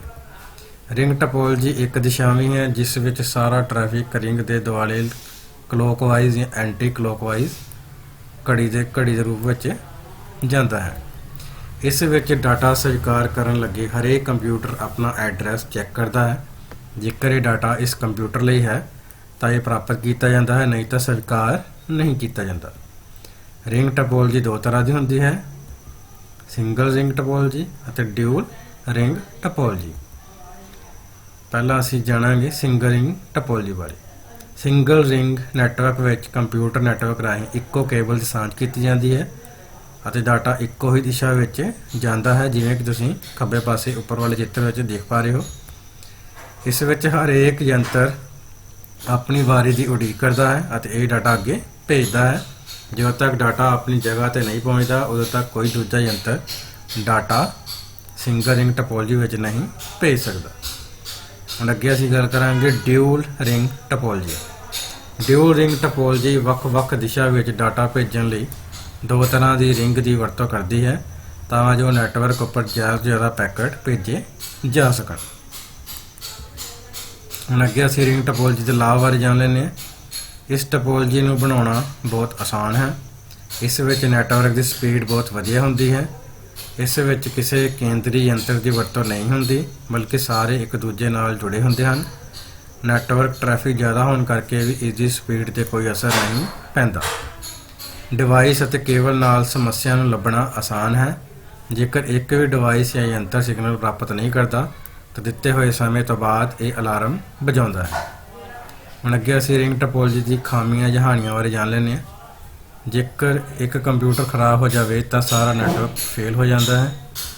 ਇਸ ਨੈਟਵਰਕ ਵਿੱਚ ਸਾਰੇ ਕੰਪਿਊਟਰ ਇੱਕ ਦੂਜੇ 'ਤੇ ਨਿਰਭਰ ਕਰਦੇ ਹਨ। ਇਸ ਨੈਟਵਰਕ ਵਿੱਚ ਜੇਕਰ ਕੋਈ ਕੰਪਿਊਟਰ ਜੋੜਨਾ ਜਾਂ ਨੈਟਵਰਕ ਦਾ ਆਕਾਰ ਵਧਾਉਣਾ ਹੋਵੇ ਤਾਂ ਮੁਸ਼ਕਲ ਆਉਂਦੀ ਹੈ। ਰਿੰਗ ਟਪੋਲਜੀ ਵਿੱਚ ਨੈਟਵਰਕ ਬਣਾਉਣ ਲਈ ਜ਼ਿਆਦਾ ਕੇਬਲ ਦੀ ਜ਼ਰੂਰਤ ਪੈਂਦੀ ਹੈ। ਹੁਣ ਅੱਗੇ ਅਸੀਂ ਪੜ੍ਹਾਂਗੇ ਸਟਾਰ ਟਪੋਲਜੀ। ਇਸ ਤਰ੍ਹਾਂ ਦੀ ਟਪੋਲਜੀ ਵਿੱਚ ਸਾਰੇ ਕੰਪਿਊਟਰ ਇੱਕ ਕੇਂਦਰੀ ਯੰਤਰ, ਜਿਸ ਨੂੰ ਅਸੀਂ ਹੱਬ ਕਹਿੰਦੇ ਹਾਂ, ਨਾਲ ਜੁੜੇ ਹੁੰਦੇ ਹਨ। ਹੱਬ ਇੱਕ ਕੇਂਦਰੀ ਨੋਡ ਹੁੰਦੀ ਹੈ ਜਿਸ ਨਾਲ ਸਾਰੇ ਕੰਪਿਊਟਰ ਜੁੜੇ ਹੁੰਦੇ ਹਨ। ਸਟਾਰ ਟਪੋਲਜੀ ਵਿੱਚ ਸਾਰੇ ਕੰਪਿਊਟਰ ਹੱਬ ਰਾਹੀਂ ਹੀ ਇੱਕ ਦੂਜੇ ਨਾਲ ਜੁੜੇ ਹੁੰਦੇ ਹਨ। ਇਸ ਵਿੱਚ ਹੱਬ ਅਤੇ ਕੰਪਿਊਟਰ ਵਿਚਲੀ ਦੂਰੀ ਘੱਟ ਤੋਂ ਘੱਟ 100 ਮੀਟਰ ਹੁੰਦੀ ਹੈ। ਹੁਣ ਅੱਗੇ ਅਸੀਂ ਸਟਾਰ ਟਪੋਲਜੀ ਦੇ ਲਾਭ ਬਾਰੇ ਜਾਣ ਲੈਂਦੇ ਹਾਂ। ਸਟਾਰ ਟਪੋਲਜੀ ਨੂੰ ਤਿਆਰ ਕਰਨਾ ਅਤੇ ਜੋੜਨਾ ਆਸਾਨ ਹੈ। ਇੱਕ ਕੰਪਿਊਟਰ ਦੇ ਫੇਲ ਹੋਣ 'ਤੇ ਦੂਜੇ ਕੰਪਿਊਟਰ 'ਤੇ ਇਸ ਦਾ ਕੋਈ ਵੀ ਅਸਰ ਜਿਹੜਾ ਉਹ ਨਹੀਂ ਪੈਂਦਾ। ਇਸ ਵਿੱਚ ਆਸਾਨੀ ਨਾਲ ਇੱਕ ਤੋਂ ਜ਼ਿਆਦਾ ਕੰਪਿਊਟਰ ਜੋੜੇ ਜਾ ਸਕਦੇ ਹਨ। ਨੈਟਵਰਕ ਵਿੱਚ ਸਮੱਸਿਆ ਨੂੰ ਲੱਭਣਾ ਅਤੇ ਠੀਕ ਕਰਨਾ ਆਸਾਨ ਹੁੰਦਾ ਹੈ। ਇਸ ਨੂੰ ਸੈਟਅਪ ਕਰਨਾ ਅਤੇ ਉਸ ਵਿੱਚ ਸ਼ੋਧ ਕਰਨੀ ਵੀ ਆਸਾਨ ਹੁੰਦੀ ਹੈ। ਹੁਣ ਅੱਗੇ ਅਸੀਂ ਸਟਾਰ ਟਪੋਲਜੀ ਦੀ ਖਾਮੀਆਂ ਬਾਰੇ ਜਾਣ ਲੈਂਦੇ ਹਾਂ। ਇਸ ਵਿੱਚ ਹੱਬ ਦੇ ਫੇਲ ਹੋਣ 'ਤੇ ਹੀ ਪੂਰਾ ਨੈਟਵਰਕ ਫੇਲ ਹੋ ਜਾਂਦਾ ਹੈ। ਇਸ ਵਿੱਚ ਨੈਟਵਰਕ ਸੈਟਅਪ ਕਰਨ ਦੀ ਕੀਮਤ ਬਹੁਤ ਜ਼ਿਆਦਾ ਹੁੰਦੀ ਹੈ। ਇਸ ਤਰ੍ਹਾਂ ਦੀ ਟਪੋਲਜੀ ਵਿੱਚ ਕੰਪਿਊਟਰ ਦੀ ਗਿਣਤੀ ਅਤੇ ਯੋਗਤਾ ਕੇਂਦਰੀ ਡਿਵਾਈਸ ਦੀ ਸਮਰੱਥਾ 'ਤੇ ਨਿਰਭਰ ਕਰਦੀ ਹੈ। ਹੁਣ ਅੱਗੇ ਅਸੀਂ ਪੜ੍ਹਾਂਗੇ ਮੈਸ਼ ਟਪੋਲਜੀ। ਮੈਸ਼ ਟਪੋਲਜੀ ਵਿੱਚ ਹਰੇਕ ਕੰਪਿਊਟਰ ਨੈਟਵਰਕ ਦੇ ਅੰਦਰ ਹਰੇਕ ਦੂਜੇ ਕੰਪਿਊਟਰ ਦੇ ਨਾਲ ਜੁੜੇ ਹੁੰਦੇ ਹਨ। ਜਿੱਥੇ ਡਾਟਾ ਦਾ ਟ੍ਰੈਫਿਕ ਜ਼ਿਆਦਾ ਹੁੰਦਾ ਹੈ ਉਸ ਜਗ੍ਹਾ ਇਸ ਟਪੋਲਜੀ ਦੀ ਵਰਤੋਂ ਕੀਤੀ ਜਾਂਦੀ ਹੈ। ਅੱਗੇ ਮੈਸ਼ ਟਪੋਲਜੀ ਦੀਆਂ ਦੋ ਕਿਸਮਾਂ ਹੁੰਦੀਆਂ ਹਨ, ਫੁੱਲ ਮੈਸ਼ ਟਪੋਲਜੀ ਅਤੇ ਪਾਰਸ਼ੀਅਲ ਕਨੈਕਟਡ ਮੈਸ਼ ਟਪੋਲਜੀ। ਹੁਣ ਅੱਗੇ ਅਸੀਂ ਮੈਸ਼ ਟਪੋਲਜੀ ਦੇ ਲਾਭ ਬਾਰੇ ਜਾਣ ਲੈਂਦੇ ਹਾਂ। ਇਸ ਵਿੱਚ ਇੱਕੋ ਸਮੇਂ ਵਿੱਚ ਵੱਖ-ਵੱਖ ਡਿਵਾਈਸਾਂ ਰਾਹੀਂ ਡਾਟਾ ਭੇਜਿਆ ਜਾ ਸਕਦਾ ਹੈ। ਇਹ ਟਪੋਲਜੀ ਭਾਰੀ ਟ੍ਰੈਫਿਕ ਨੂੰ ਵੀ ਸਹਿ ਸਕਦੀ ਹੈ। ਜੇਕਰ ਇਸ ਦਾ ਕੋਈ ਵੀ ਹਿੱਸਾ ਫੇਲ ਹੋ ਜਾਂਦਾ ਹੈ ਤਾਂ ਵੀ ਡਾਟਾ ਟ੍ਰਾਂਸਫਰ ਸਪੀਡ 'ਤੇ ਕੋਈ ਅਸਰ ਨਹੀਂ ਪੈਂਦਾ। ਜੇਕਰ ਕੋਈ ਇੱਕ ਕੰਪਿਊਟਰ ਫੇਲ ਹੋ ਵੀ ਜਾਂਦਾ ਹੈ ਤਾਂ ਨੈਟਵਰਕ ਟ੍ਰੈਫਿਕ ਨੂੰ ਦੂਜੇ ਕੰਪਿਊਟਰਾਂ ਵੱਲ ਭੇਜ ਦਿੱਤਾ ਜਾਂਦਾ ਹੈ। ਇਸ ਟਪੋਲਜੀ ਵਿੱਚ ਕਿਸੇ ਵੀ ਕੰਪਿਊਟਰ ਨੂੰ ਤੰਗ ਕੀਤੇ ਬਿਨਾਂ ਸੋਧ ਕੀਤੀ ਜਾ ਸਕਦੀ ਹੈ। ਹੁਣ ਅੱਗੇ ਅਸੀਂ ਮੈਸ਼ ਟਪੋਲਜੀ ਦੀ ਖਾਮੀਆਂ ਬਾਰੇ ਜਾਣ ਲੈਂਦੇ ਹਾਂ। ਇਸ ਵਿੱਚ ਨੈਟਵਰਕ ਨੂੰ ਸੈਟਅਪ ਕਰਨਾ ਬਹੁਤ ਮੁਸ਼ਕਲ ਹੈ। ਇਸ ਵਿੱਚ ਤਾਰ ਦੀ ਕੀਮਤ ਬਹੁਤ ਜ਼ਿਆਦਾ ਹੁੰਦੀ ਹੈ। ਇਸ ਨੈਟਵਰਕ ਦਾ ਰੱਖ ਰਖਾਵ ਕਰਨਾ ਵੀ ਬਹੁਤ ਮਹਿੰਗਾ ਹੁੰਦਾ ਹੈ। ਹੁਣ ਅੱਗੇ ਅਸੀਂ ਟਰੀ ਟੋਪੋਲੋਜੀ ਬਾਰੇ ਜਾਣ ਲੈਂਦੇ ਹਾਂ। ਟਰੀ ਟੋਪੋਲੋਜੀ 2 ਜਾਂ 2 ਤੋਂ ਜ਼ਿਆਦਾ ਸਟਾਰ ਨੈਟਵਰਕ ਦਾ ਮੇਲ ਹੁੰਦਾ ਹੈ। ਇਸ ਵਿੱਚ ਕਈ ਤਰ੍ਹਾਂ ਦੇ ਸਿੰਗਲ ਨੋਡ ਹੁੰਦੇ ਹਨ ਜੋ ਕਿ ਕੇਂਦਰੀ ਨੋਡ ਨਾਲ ਜੁੜੇ ਹੁੰਦੇ ਹਨ। ਟਰੀ ਟੋਪੋਲੋਜੀ ਸਟਾਰ ਅਤੇ ਬਸ ਟੋਪੋਲੋਜੀ ਦਾ ਮੇਲ ਹੁੰਦਾ ਹੈ, ਜਿੱਥੇ ਬਹੁਤ ਸਾਰੇ ਤੱਤ ਜਾਂ ਪਦਾਰਥ ਸਿੰਗਲ ਲੈਟਰਲ ਕਨੈਕਸ਼ਨ ਰਾਹੀਂ ਜੁੜੇ ਹੁੰਦੇ ਹਨ, ਜਿਵੇਂ ਕਿ ਤੁਸੀਂ ਸੱਜੇ ਪਾਸੇ ਚਿੱਤਰ ਦੇਖ ਪਾ ਰਹੇ ਹੋ। ਅੱਗੇ ਹੁਣ ਅਸੀਂ ਟਰੀ ਟੋਪੋਲੋਜੀ ਲਾ ਬਾਰੇ ਜਾਣ ਲੈਂਦੇ ਹਾਂ। ਇਸ ਵਿੱਚ ਨੈਟਵਰਕ ਦਾ ਫੈਲਾਅ ਕਰਨਾ ਆਸਾਨ ਹੁੰਦਾ ਹੈ। ਇਸ ਵਿੱਚ ਪੂਰੇ ਨੈਟਵਰਕ ਨੂੰ ਹਿੱਸਿਆਂ ਵਿੱਚ ਵੰਡ ਦਿੱਤਾ ਜਾਂਦਾ ਹੈ ਅਤੇ ਇਸ ਦੀ ਸਾਂਭ ਸੰਭਾਲ ਵੀ ਆਸਾਨ ਹੁੰਦੀ ਹੈ। ਇਸ ਵਿੱਚ ਸਮੱਸਿਆ ਨੂੰ ਲੱਭ ਕੇ ਹੱਲ ਕਰਨਾ ਵੀ ਆਸਾਨ ਹੁੰਦਾ ਹੈ। ਜੇਕਰ ਇੱਕ ਹਿੱਸਾ ਖਰਾਬ ਹੋ ਜਾਂਦਾ ਹੈ ਤਾਂ ਬਾਕੀ ਦੂਜੇ ਹਿੱਸਿਆਂ ਨੂੰ ਨੁਕਸਾਨ ਨਹੀਂ ਪਹੁੰਚਦਾ। ਹੁਣ ਅੱਗੇ ਅਸੀਂ ਟਰੀ ਟੋਪੋਲੋਜੀ ਦੀ ਖਾਮੀਆਂ ਬਾਰੇ ਜਾਣ ਲੈਂਦੇ ਹਾਂ। ਟਰੀ ਟੋਪੋਲੋਜੀ ਦੀ ਇਸ ਤਰ੍ਹਾਂ ਦੀ ਬਣਤਰ ਕਰਕੇ ਇਹ ਮੁੱਖ ਬੱਸ ਕੇਬਲ 'ਤੇ ਨਿਰਭਰ ਕਰਦੀ ਹੈ। ਜੇਕਰ ਇਹ ਟੁੱਟ ਜਾਵੇ ਤਾਂ ਸਾਰਾ ਨੈਟਵਰਕ ਹੀ ਟੁੱਟ ਜਾਂਦਾ ਹੈ। ਇਸ ਵਿੱਚ ਜਿੰਨੀਆਂ ਜ਼ਿਆਦਾ ਨੋਡਸ ਵੱਧ ਜਾਂਦੀਆਂ ਹਨ, ਸਾਂਭ ਸੰਭਾਲ ਵੀ ਉਨੀ ਹੀ ਔਖੀ ਹੋ ਜਾਂਦੀ ਹੈ। ਨੈਟਵਰਕ ਵਧਾਉਣ ਦੀ ਸਮਰੱਥਾ ਵਰਤੀ ਗਈ ਕੇਬਲ 'ਤੇ ਨਿਰਭਰ ਕਰਦੀ ਹੈ। ਇਸ ਵਿੱਚ ਟਰੀ ਵਰਗੀ ਬਣਤਰ ਬਣਾਉਣ ਲਈ ਕੇਬਲ ਦਾ ਖਰਚਾ ਵੀ ਬਹੁਤ ਜ਼ਿਆਦਾ ਹੁੰਦਾ ਹੈ। ਹੁਣ ਅੱਗੇ ਅਸੀਂ ਪ੍ਰੋਟੋਕੋਲਸ ਬਾਰੇ ਜਾਣ ਲੈਂਦੇ ਹਾਂ। ਕੰਪਿਊਟਰ ਨੈਟਵਰਕ ਵਿੱਚ ਸੂਚਨਾ ਨੂੰ ਸਹੀ ਢੰਗ ਨਾਲ ਭੇਜਣ ਅਤੇ ਪ੍ਰਾਪਤ ਕਰਨ ਲਈ ਕੁਝ ਨਿਯਮ ਬਣਾਏ ਗਏ ਹਨ। ਇਹਨਾਂ ਨਿਯਮਾਂ ਨੂੰ ਪ੍ਰੋਟੋਕੋਲ ਕਿਹਾ ਜਾਂਦਾ ਹੈ। ਕਿਸੇ ਨੈਟਵਰਕ ਨਾਲ ਜੁੜੇ ਯੰਤਰ ਆਪਸ ਵਿੱਚ ਕਿਵੇਂ ਗੱਲਬਾਤ ਕਰਨਗੇ, ਉਹਨਾਂ ਵਿੱਚ ਡਾਟਾ ਕਿਸ ਫਾਰਮੈਟ ਵਿੱਚ ਟ੍ਰਾਂਸਫਰ ਹੋਵੇਗਾ ਅਤੇ ਡਾਟਾ ਪ੍ਰਾਪਤ ਹੋਣ ਤੋਂ ਬਾਅਦ ਕੀ ਹੋਵੇਗਾ, ਇਹ ਪ੍ਰੋਟੋਕੋਲ ਵੱਲੋਂ ਨਿਰਧਾਰਿਤ ਕੀਤਾ ਜਾਂਦਾ ਹੈ। ਬਿਨਾਂ ਪ੍ਰੋਟੋਕੋਲ ਦੇ ਕੋਈ ਵੀ ਕੰਪਿਊਟਰ ਨੈਟਵਰਕ ਕੰਮ ਨਹੀਂ ਕਰ ਸਕਦਾ। ਇੱਥੋਂ ਤੱਕ ਕਿ ਇਸ ਤੋਂ ਬਿਨਾਂ ਇੰਟਰਨੈਟ ਦੀ ਕਲਪਨਾ ਵੀ ਨਹੀਂ ਕੀਤੀ ਜਾ ਸਕਦੀ। ਤੁਸੀਂ ਆਪਣੇ ਵੈਬ ਬਰਾਊਜ਼ਰ ਦੇ ਐਡਰੈਸ ਬਾਰ ਵਿੱਚ ਕਿਸੇ ਵੀ ਵੈਬਸਾਈਟ ਦੇ URL ਤੋਂ ਪਹਿਲਾਂ HTTP ਜਾਂ HTTPS ਜ਼ਰੂਰ ਲਿਖਿਆ ਹੋਇਆ ਹੋਵੇਗਾ। ਅਸਲ ਵਿੱਚ ਇਹ ਵੀ ਇੱਕ ਤਰ੍ਹਾਂ ਨਾਲ ਨੈਟਵਰਕ ਪ੍ਰੋਟੋਕੋਲ ਹੈ ਜੋ ਸਰਵਰ ਤੋਂ ਕਿਸੇ ਵੈਬਸਾਈਟ ਨੂੰ ਤੁਹਾਡੇ ਕੰਪਿਊਟਰ ਤੱਕ ਪਹੁੰਚਾਉਣ ਵਿੱਚ ਮਦਦ ਕਰਦਾ ਹੈ। ਹੁਣ ਅੱਗੇ ਸਾਡੇ ਕੋਲ ਵੱਖ-ਵੱਖ ਪ੍ਰੋਟੋਕੋਲਸ। ਸਾਡੇ ਕੋਲ ਵੱਖ-ਵੱਖ ਤਰ੍ਹਾਂ ਦੇ ਜਿਹੜੇ ਪ੍ਰੋਟੋਕੋਲ ਆ ਉਹਨਾਂ ਵਿੱਚ ਸਾਡੇ ਕੋਲ ਪਹਿਲਾ ਪ੍ਰੋਟੋਕੋਲ ਆ ਯੂਨੀਫਾਰਮ ਰਿਸੋਰਸ ਲੋਕੇਟਰ, ਦੂਸਰਾ ਹੈ ਫਾਈਲ ਟ੍ਰਾਂਸਫਰ ਪ੍ਰੋਟੋਕੋਲ, ਤੀਸਰਾ ਸਾਡੇ ਕੋਲ ਹਾਈਪਰ ਟੈਕਸਟ ਟ੍ਰਾਂਸਫਰ ਪ੍ਰੋਟੋਕੋਲ। ਪਹਿਲਾਂ ਅਸੀਂ ਜਾਣ ਲੈਂਦੇ ਹਾਂ ਯੂਨੀਫਾਰਮ ਰਿਸੋਰਸ ਲੋਕੇਟਰ। ਇਹ ਇੰਟਰਨੈਟ 'ਤੇ ਉਪਲਬਧ ਵੈਬਸਾਈਟ ਜਾਂ ਕਿਸੇ ਰਿਸੋਰਸ ਦਾ ਐਡਰੈਸ ਹੁੰਦਾ ਹੈ ਜਿਸ ਤੱਕ ਇੰਟਰਨੈਟ ਦੇ ਜ਼ਰੀਏ ਪਹੁੰਚਿਆ ਜਾ ਸਕਦਾ ਹੈ। ਇੰਟਰਨੈਟ ਦੀ ਦੁਨੀਆ ਵਿੱਚ ਵੱਖ-ਵੱਖ ਸੂਚਨਾ ਜਿਵੇਂ ਕਿ ਫਾਈਲ, ਦਸਤਾਵੇਜ਼, ਆਡੀਓ, ਵੀਡੀਓ, ਗਾਣੇ ਆਦਿ ਉਪਲਬਧ ਹਨ ਅਤੇ ਇਹ ਸੂਚਨਾ ਅਸੀਮਿਤ ਹੈ। ਇਸ ਕਰਕੇ ਹਰੇਕ ਸੂਚਨਾ ਦੀ ਪਛਾਣ ਕਰਨ ਲਈ ਉਸ ਨੂੰ ਇੱਕ ਨਾਂ ਦਿੱਤਾ ਜਾਂਦਾ ਹੈ ਜਿਸ ਨੂੰ ਅਸੀਂ ਯੂਨੀਫਾਰਮ ਰਿਸੋਰਸ ਲੋਕੇਟਰ ਕਹਿੰਦੇ ਹਾਂ।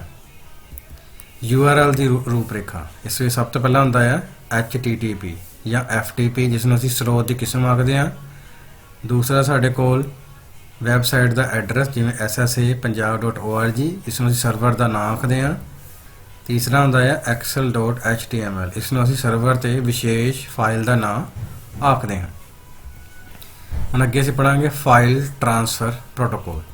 ਇਸ ਪ੍ਰੋਟੋਕੋਲ ਦੀ ਵਰਤੋਂ ਕਲਾਇੰਟ ਅਤੇ ਸਰਵਰ ਦੇ ਵਿਚਕਾਰ ਫਾਈਲ ਨੂੰ ਟ੍ਰਾਂਸਫਰ ਕਰਨ ਲਈ ਕੀਤੀ ਜਾਂਦੀ ਹੈ। ਕਿਸੇ ਹੋਰ ਤਰੀਕੇ ਦੇ ਮੁਕਾਬਲੇ ਫਾਈਲ ਟ੍ਰਾਂਸਫਰ ਪ੍ਰੋਟੋਕੋਲ ਦੀ ਵਰਤੋਂ ਨਾਲ ਤੇਜ਼ੀ ਨਾਲ ਫਾਈਲ ਟ੍ਰਾਂਸਫਰ ਕੀਤੀ ਜਾ ਸਕਦੀ ਹੈ। ਅੱਗੇ ਸਾਡੇ ਕੋਲ ਹਾਈਪਰ ਟੈਕਸਟ ਟ੍ਰਾਂਸਫਰ ਪ੍ਰੋਟੋਕੋਲ। ਇਹ ਪ੍ਰੋਟੋਕੋਲ ਕਲਾਇੰਟ ਅਤੇ ਸਰਵਰ ਦੇ ਵਿਚਕਾਰ ਕਨੈਕਸ਼ਨ ਨੂੰ ਸਥਾਪਿਤ ਕਰਦਾ ਹੈ ਅਤੇ ਵਰਲਡ ਵਾਈਡ ਵੈਬ ਤੇ ਦਸਤਾਵੇਜ਼ਾਂ ਦੀ ਅਦਲਾ ਬਦਲੀ ਕਰਨ ਦੇ ਕੰਮ ਆਉਂਦਾ ਹੈ। ਅਸੀਂ ਆਪਣੇ ਵੈਬ ਬਰਾਊਜ਼ਰ ਵਿੱਚ ਕਿਸੇ ਵੈਬਸਾਈਟ ਨੂੰ ਇਸ ਪ੍ਰੋਟੋਕੋਲ ਦੇ ਜ਼ਰੀਏ ਹੀ ਐਕਸੈਸ ਜਾਂ ਉਸ ਤੱਕ ਪਹੁੰਚ ਪਾਉਂਦੇ ਹਾਂ। ਹੁਣ ਅੱਗੇ ਅਸੀਂ ਜਾਣਦੇ ਹਾਂ ਸੰਚਾਰ ਮਾਧਿਅਮ ਕੀ ਹੁੰਦੇ ਹਨ। ਕੰਪਿਊਟਰ ਨੈਟਵਰਕਿੰਗ ਵਿੱਚ ਕੰਪਿਊਟਰ ਅਤੇ ਟੈਲੀਕਮਿਊਨੀਕੇਸ਼ਨ ਯੰਤਰ ਡਾਟੇ ਨੂੰ ਇੱਕ ਜਗ੍ਹਾ ਤੋਂ ਦੂਜੀ ਜਗ੍ਹਾ ਤੱਕ ਭੇਜਣ ਲਈ ਸਿਗਨਲ ਦੀ ਵਰਤੋਂ ਕਰਦੇ ਹਨ ਅਤੇ ਇਹ ਸਿਗਨਲ ਇਲੈਕਟ੍ਰੋਮੈਗਨੈਟਿਕ ਊਰਜਾ ਦੇ ਰੂਪ ਵਿੱਚ ਵੱਖ-ਵੱਖ ਯੰਤਰਾਂ ਵਿਚਕਾਰ ਸੰਚਾਰ ਕਰਦੇ ਹਨ। ਇੱਕ ਸੰਚਾਰ ਮਾਧਿਅਮ ਕੋਈ ਵੀ ਸਮੱਗਰੀ ਪਦਾਰਥ ਹੁੰਦਾ ਹੈ ਜਿਹੜਾ ਲਹਿਰਾਂ ਜਾਂ ਊਰਜਾ ਨੂੰ ਫੈਲਾਉਂਦਾ ਹੈ। ਇਸ ਵਿੱਚ ਡਾਟਾ ਤਾਂਬੇ ਦੀਆਂ ਤਾਰਾਂ, ਫਾਈਬਰ ਆਪਟੀਕਲ ਤਾਰ, ਰੇਡੀਓ ਅਤੇ ਮਾਈਕ੍ਰੋਵੇਵ ਰਾਹੀਂ ਸੰਚਾਰ ਕਰਦਾ ਹੈ। ਹੁਣ ਅੱਗੇ ਅਸੀਂ ਸੰਚਾਰ ਮਾਧਿਅਮ ਦੀ ਸ਼੍ਰੇਣੀਆਂ ਬਾਰੇ ਜਾਣ ਲੈਂਦੇ ਹਾਂ। ਸੰਚਾਰ ਮਾਧਿਅਮ ਦੀਆਂ ਦੋ ਸ਼੍ਰੇਣੀਆਂ ਨੇ, ਗਾਈਡਡ ਮੀਡੀਆ ਜਾਂ ਮਾਧਿਅਮ ਅਤੇ ਅਨਗਾਈਡਡ ਮਾਧਿਅਮ। ਗਾਈਡਡ ਮਾਧਿਅਮ ਦੀਆਂ ਵੀ ਅੱਗੇ ਤਿੰਨ ਕਿਸਮਾਂ ਹੁੰਦੀਆਂ ਹਨ, twisted pair cable, coaxial cable, fibre optical cable. ਉਸੇ ਤਰ੍ਹਾਂ ਅਨਗਾਈਡਡ ਮੀਡੀਆ ਦੀ ਵੀ ਅੱਗੇ ਕਾਫੀ ਸਾਰੀ ਕਿਸਮਾਂ ਹੁੰਦੀਆਂ ਨੇ ਤੇ ਅਨਗਾਈਡਡ ਸਿਗਨਲ ਇਹ ਹਵਾ ਵਿੱਚ ਹੀ ਮੂਵ ਜਾਂ ਚੱਲਦੇ ਹਨ। ਹੁਣ ਅੱਗੇ ਅਸੀਂ ਗਾਈਡਡ ਮੀਡੀਆ ਬਾਰੇ ਜਾਣ ਲੈਂਦੇ ਹਾਂ। ਕੰਪਿਊਟਰ ਨੈਟਵਰਕਿੰਗ ਵਿੱਚ ਕੰਪਿਊਟਰ ਅਤੇ ਟੈਲੀਕਮਿਊਨੀਕੇਸ਼ਨ ਯੰਤਰ ਡਾਟੇ ਨੂੰ ਇੱਕ ਜਗ੍ਹਾ ਤੋਂ ਦੂਜੀ ਜਗ੍ਹਾ ਤੱਕ ਭੇਜਣ ਲਈ ਸਿਗਨਲ ਦੀ ਵਰਤੋਂ ਕਰਦੇ ਹਨ ਅਤੇ ਇਹ ਸਿਗਨਲ ਇਲੈਕਟ੍ਰੋਮੈਗਨੈਟਿਕ ਊਰਜਾ ਦੇ ਰੂਪ ਵਿੱਚ ਵੱਖ-ਵੱਖ ਯੰਤਰਾਂ ਵਿਚਕਾਰ ਸੰਚਾਰ ਕਰਦੇ ਹਨ। ਇੱਕ ਸੰਚਾਰ ਮਾਧਿਅਮ ਕੋਈ ਵੀ ਸਮੱਗਰੀ ਪਦਾਰਥ ਹੁੰਦਾ ਹੈ ਜਿਹੜਾ ਲਹਿਰਾਂ ਜਾਂ ਊਰਜਾ ਨੂੰ ਫੈਲਾਉਂਦਾ ਹੈ। ਇਸ ਵਿੱਚ ਡਾਟਾ ਤਾਂਬੇ ਦੀਆਂ ਤਾਰਾਂ, ਫਾਈਬਰ ਆਪਟੀਕਲ ਤਾਰ, ਰੇਡੀਓ ਅਤੇ ਮਾਈਕ੍ਰੋਵੇਵ ਰਾਹੀਂ ਸੰਚਾਰ ਕਰਦਾ ਹੈ। ਹੁਣ ਅੱਗੇ ਅਸੀਂ ਇਸ ਦੀ ਗਾਈਡਡ ਮੀਡੀਆ ਦੀ ਪਹਿਲੀ ਕਿਸਮ ਬਾਰੇ ਜਾਣ ਲੈਂਦੇ ਹਾਂ, ਟਵਿਸਟਡ ਪੇਅਰ। ਟਵਿਸਟਡ ਪੇਅਰ ਵਾਲੀ ਕੇਬਲਿੰਗ ਵਿੱਚ ਦੋਵੇਂ ਤਾਰਾਂ ਇੱਕ ਦੂਜੇ ਨਾਲ ਲਿਪਟੀਆਂ ਨਜ਼ਰ ਆਉਂਦੀਆਂ ਹਨ। ਹਰੇਕ ਜੋੜੇ ਵਿੱਚ ਇੱਕ ਤਾਰ ਪੋਜ਼ਿਟਿਵ ਡਾਟਾ ਸਿਗਨਲ ਦੇ ਨਾਲ ਅਤੇ ਦੂਜੀ ਤਾਰ ਨੈਗੇਟਿਵ ਡਾਟਾ ਸਿਗਨਲ ਦੇ ਨਾਲ ਸੰਬੰਧਿਤ ਹੁੰਦੀ ਹੈ। ਇਹ ਤਾਰ ਲਚਕੀਲੀ ਹੁੰਦੀ ਹੈ ਅਤੇ ਇੱਛੁਕ ਡਿਵਾਈਸ ਪ੍ਰਤੀ ਆਸਾਨੀ ਨਾਲ ਜੁੜ ਸਕਦੀ ਹੈ।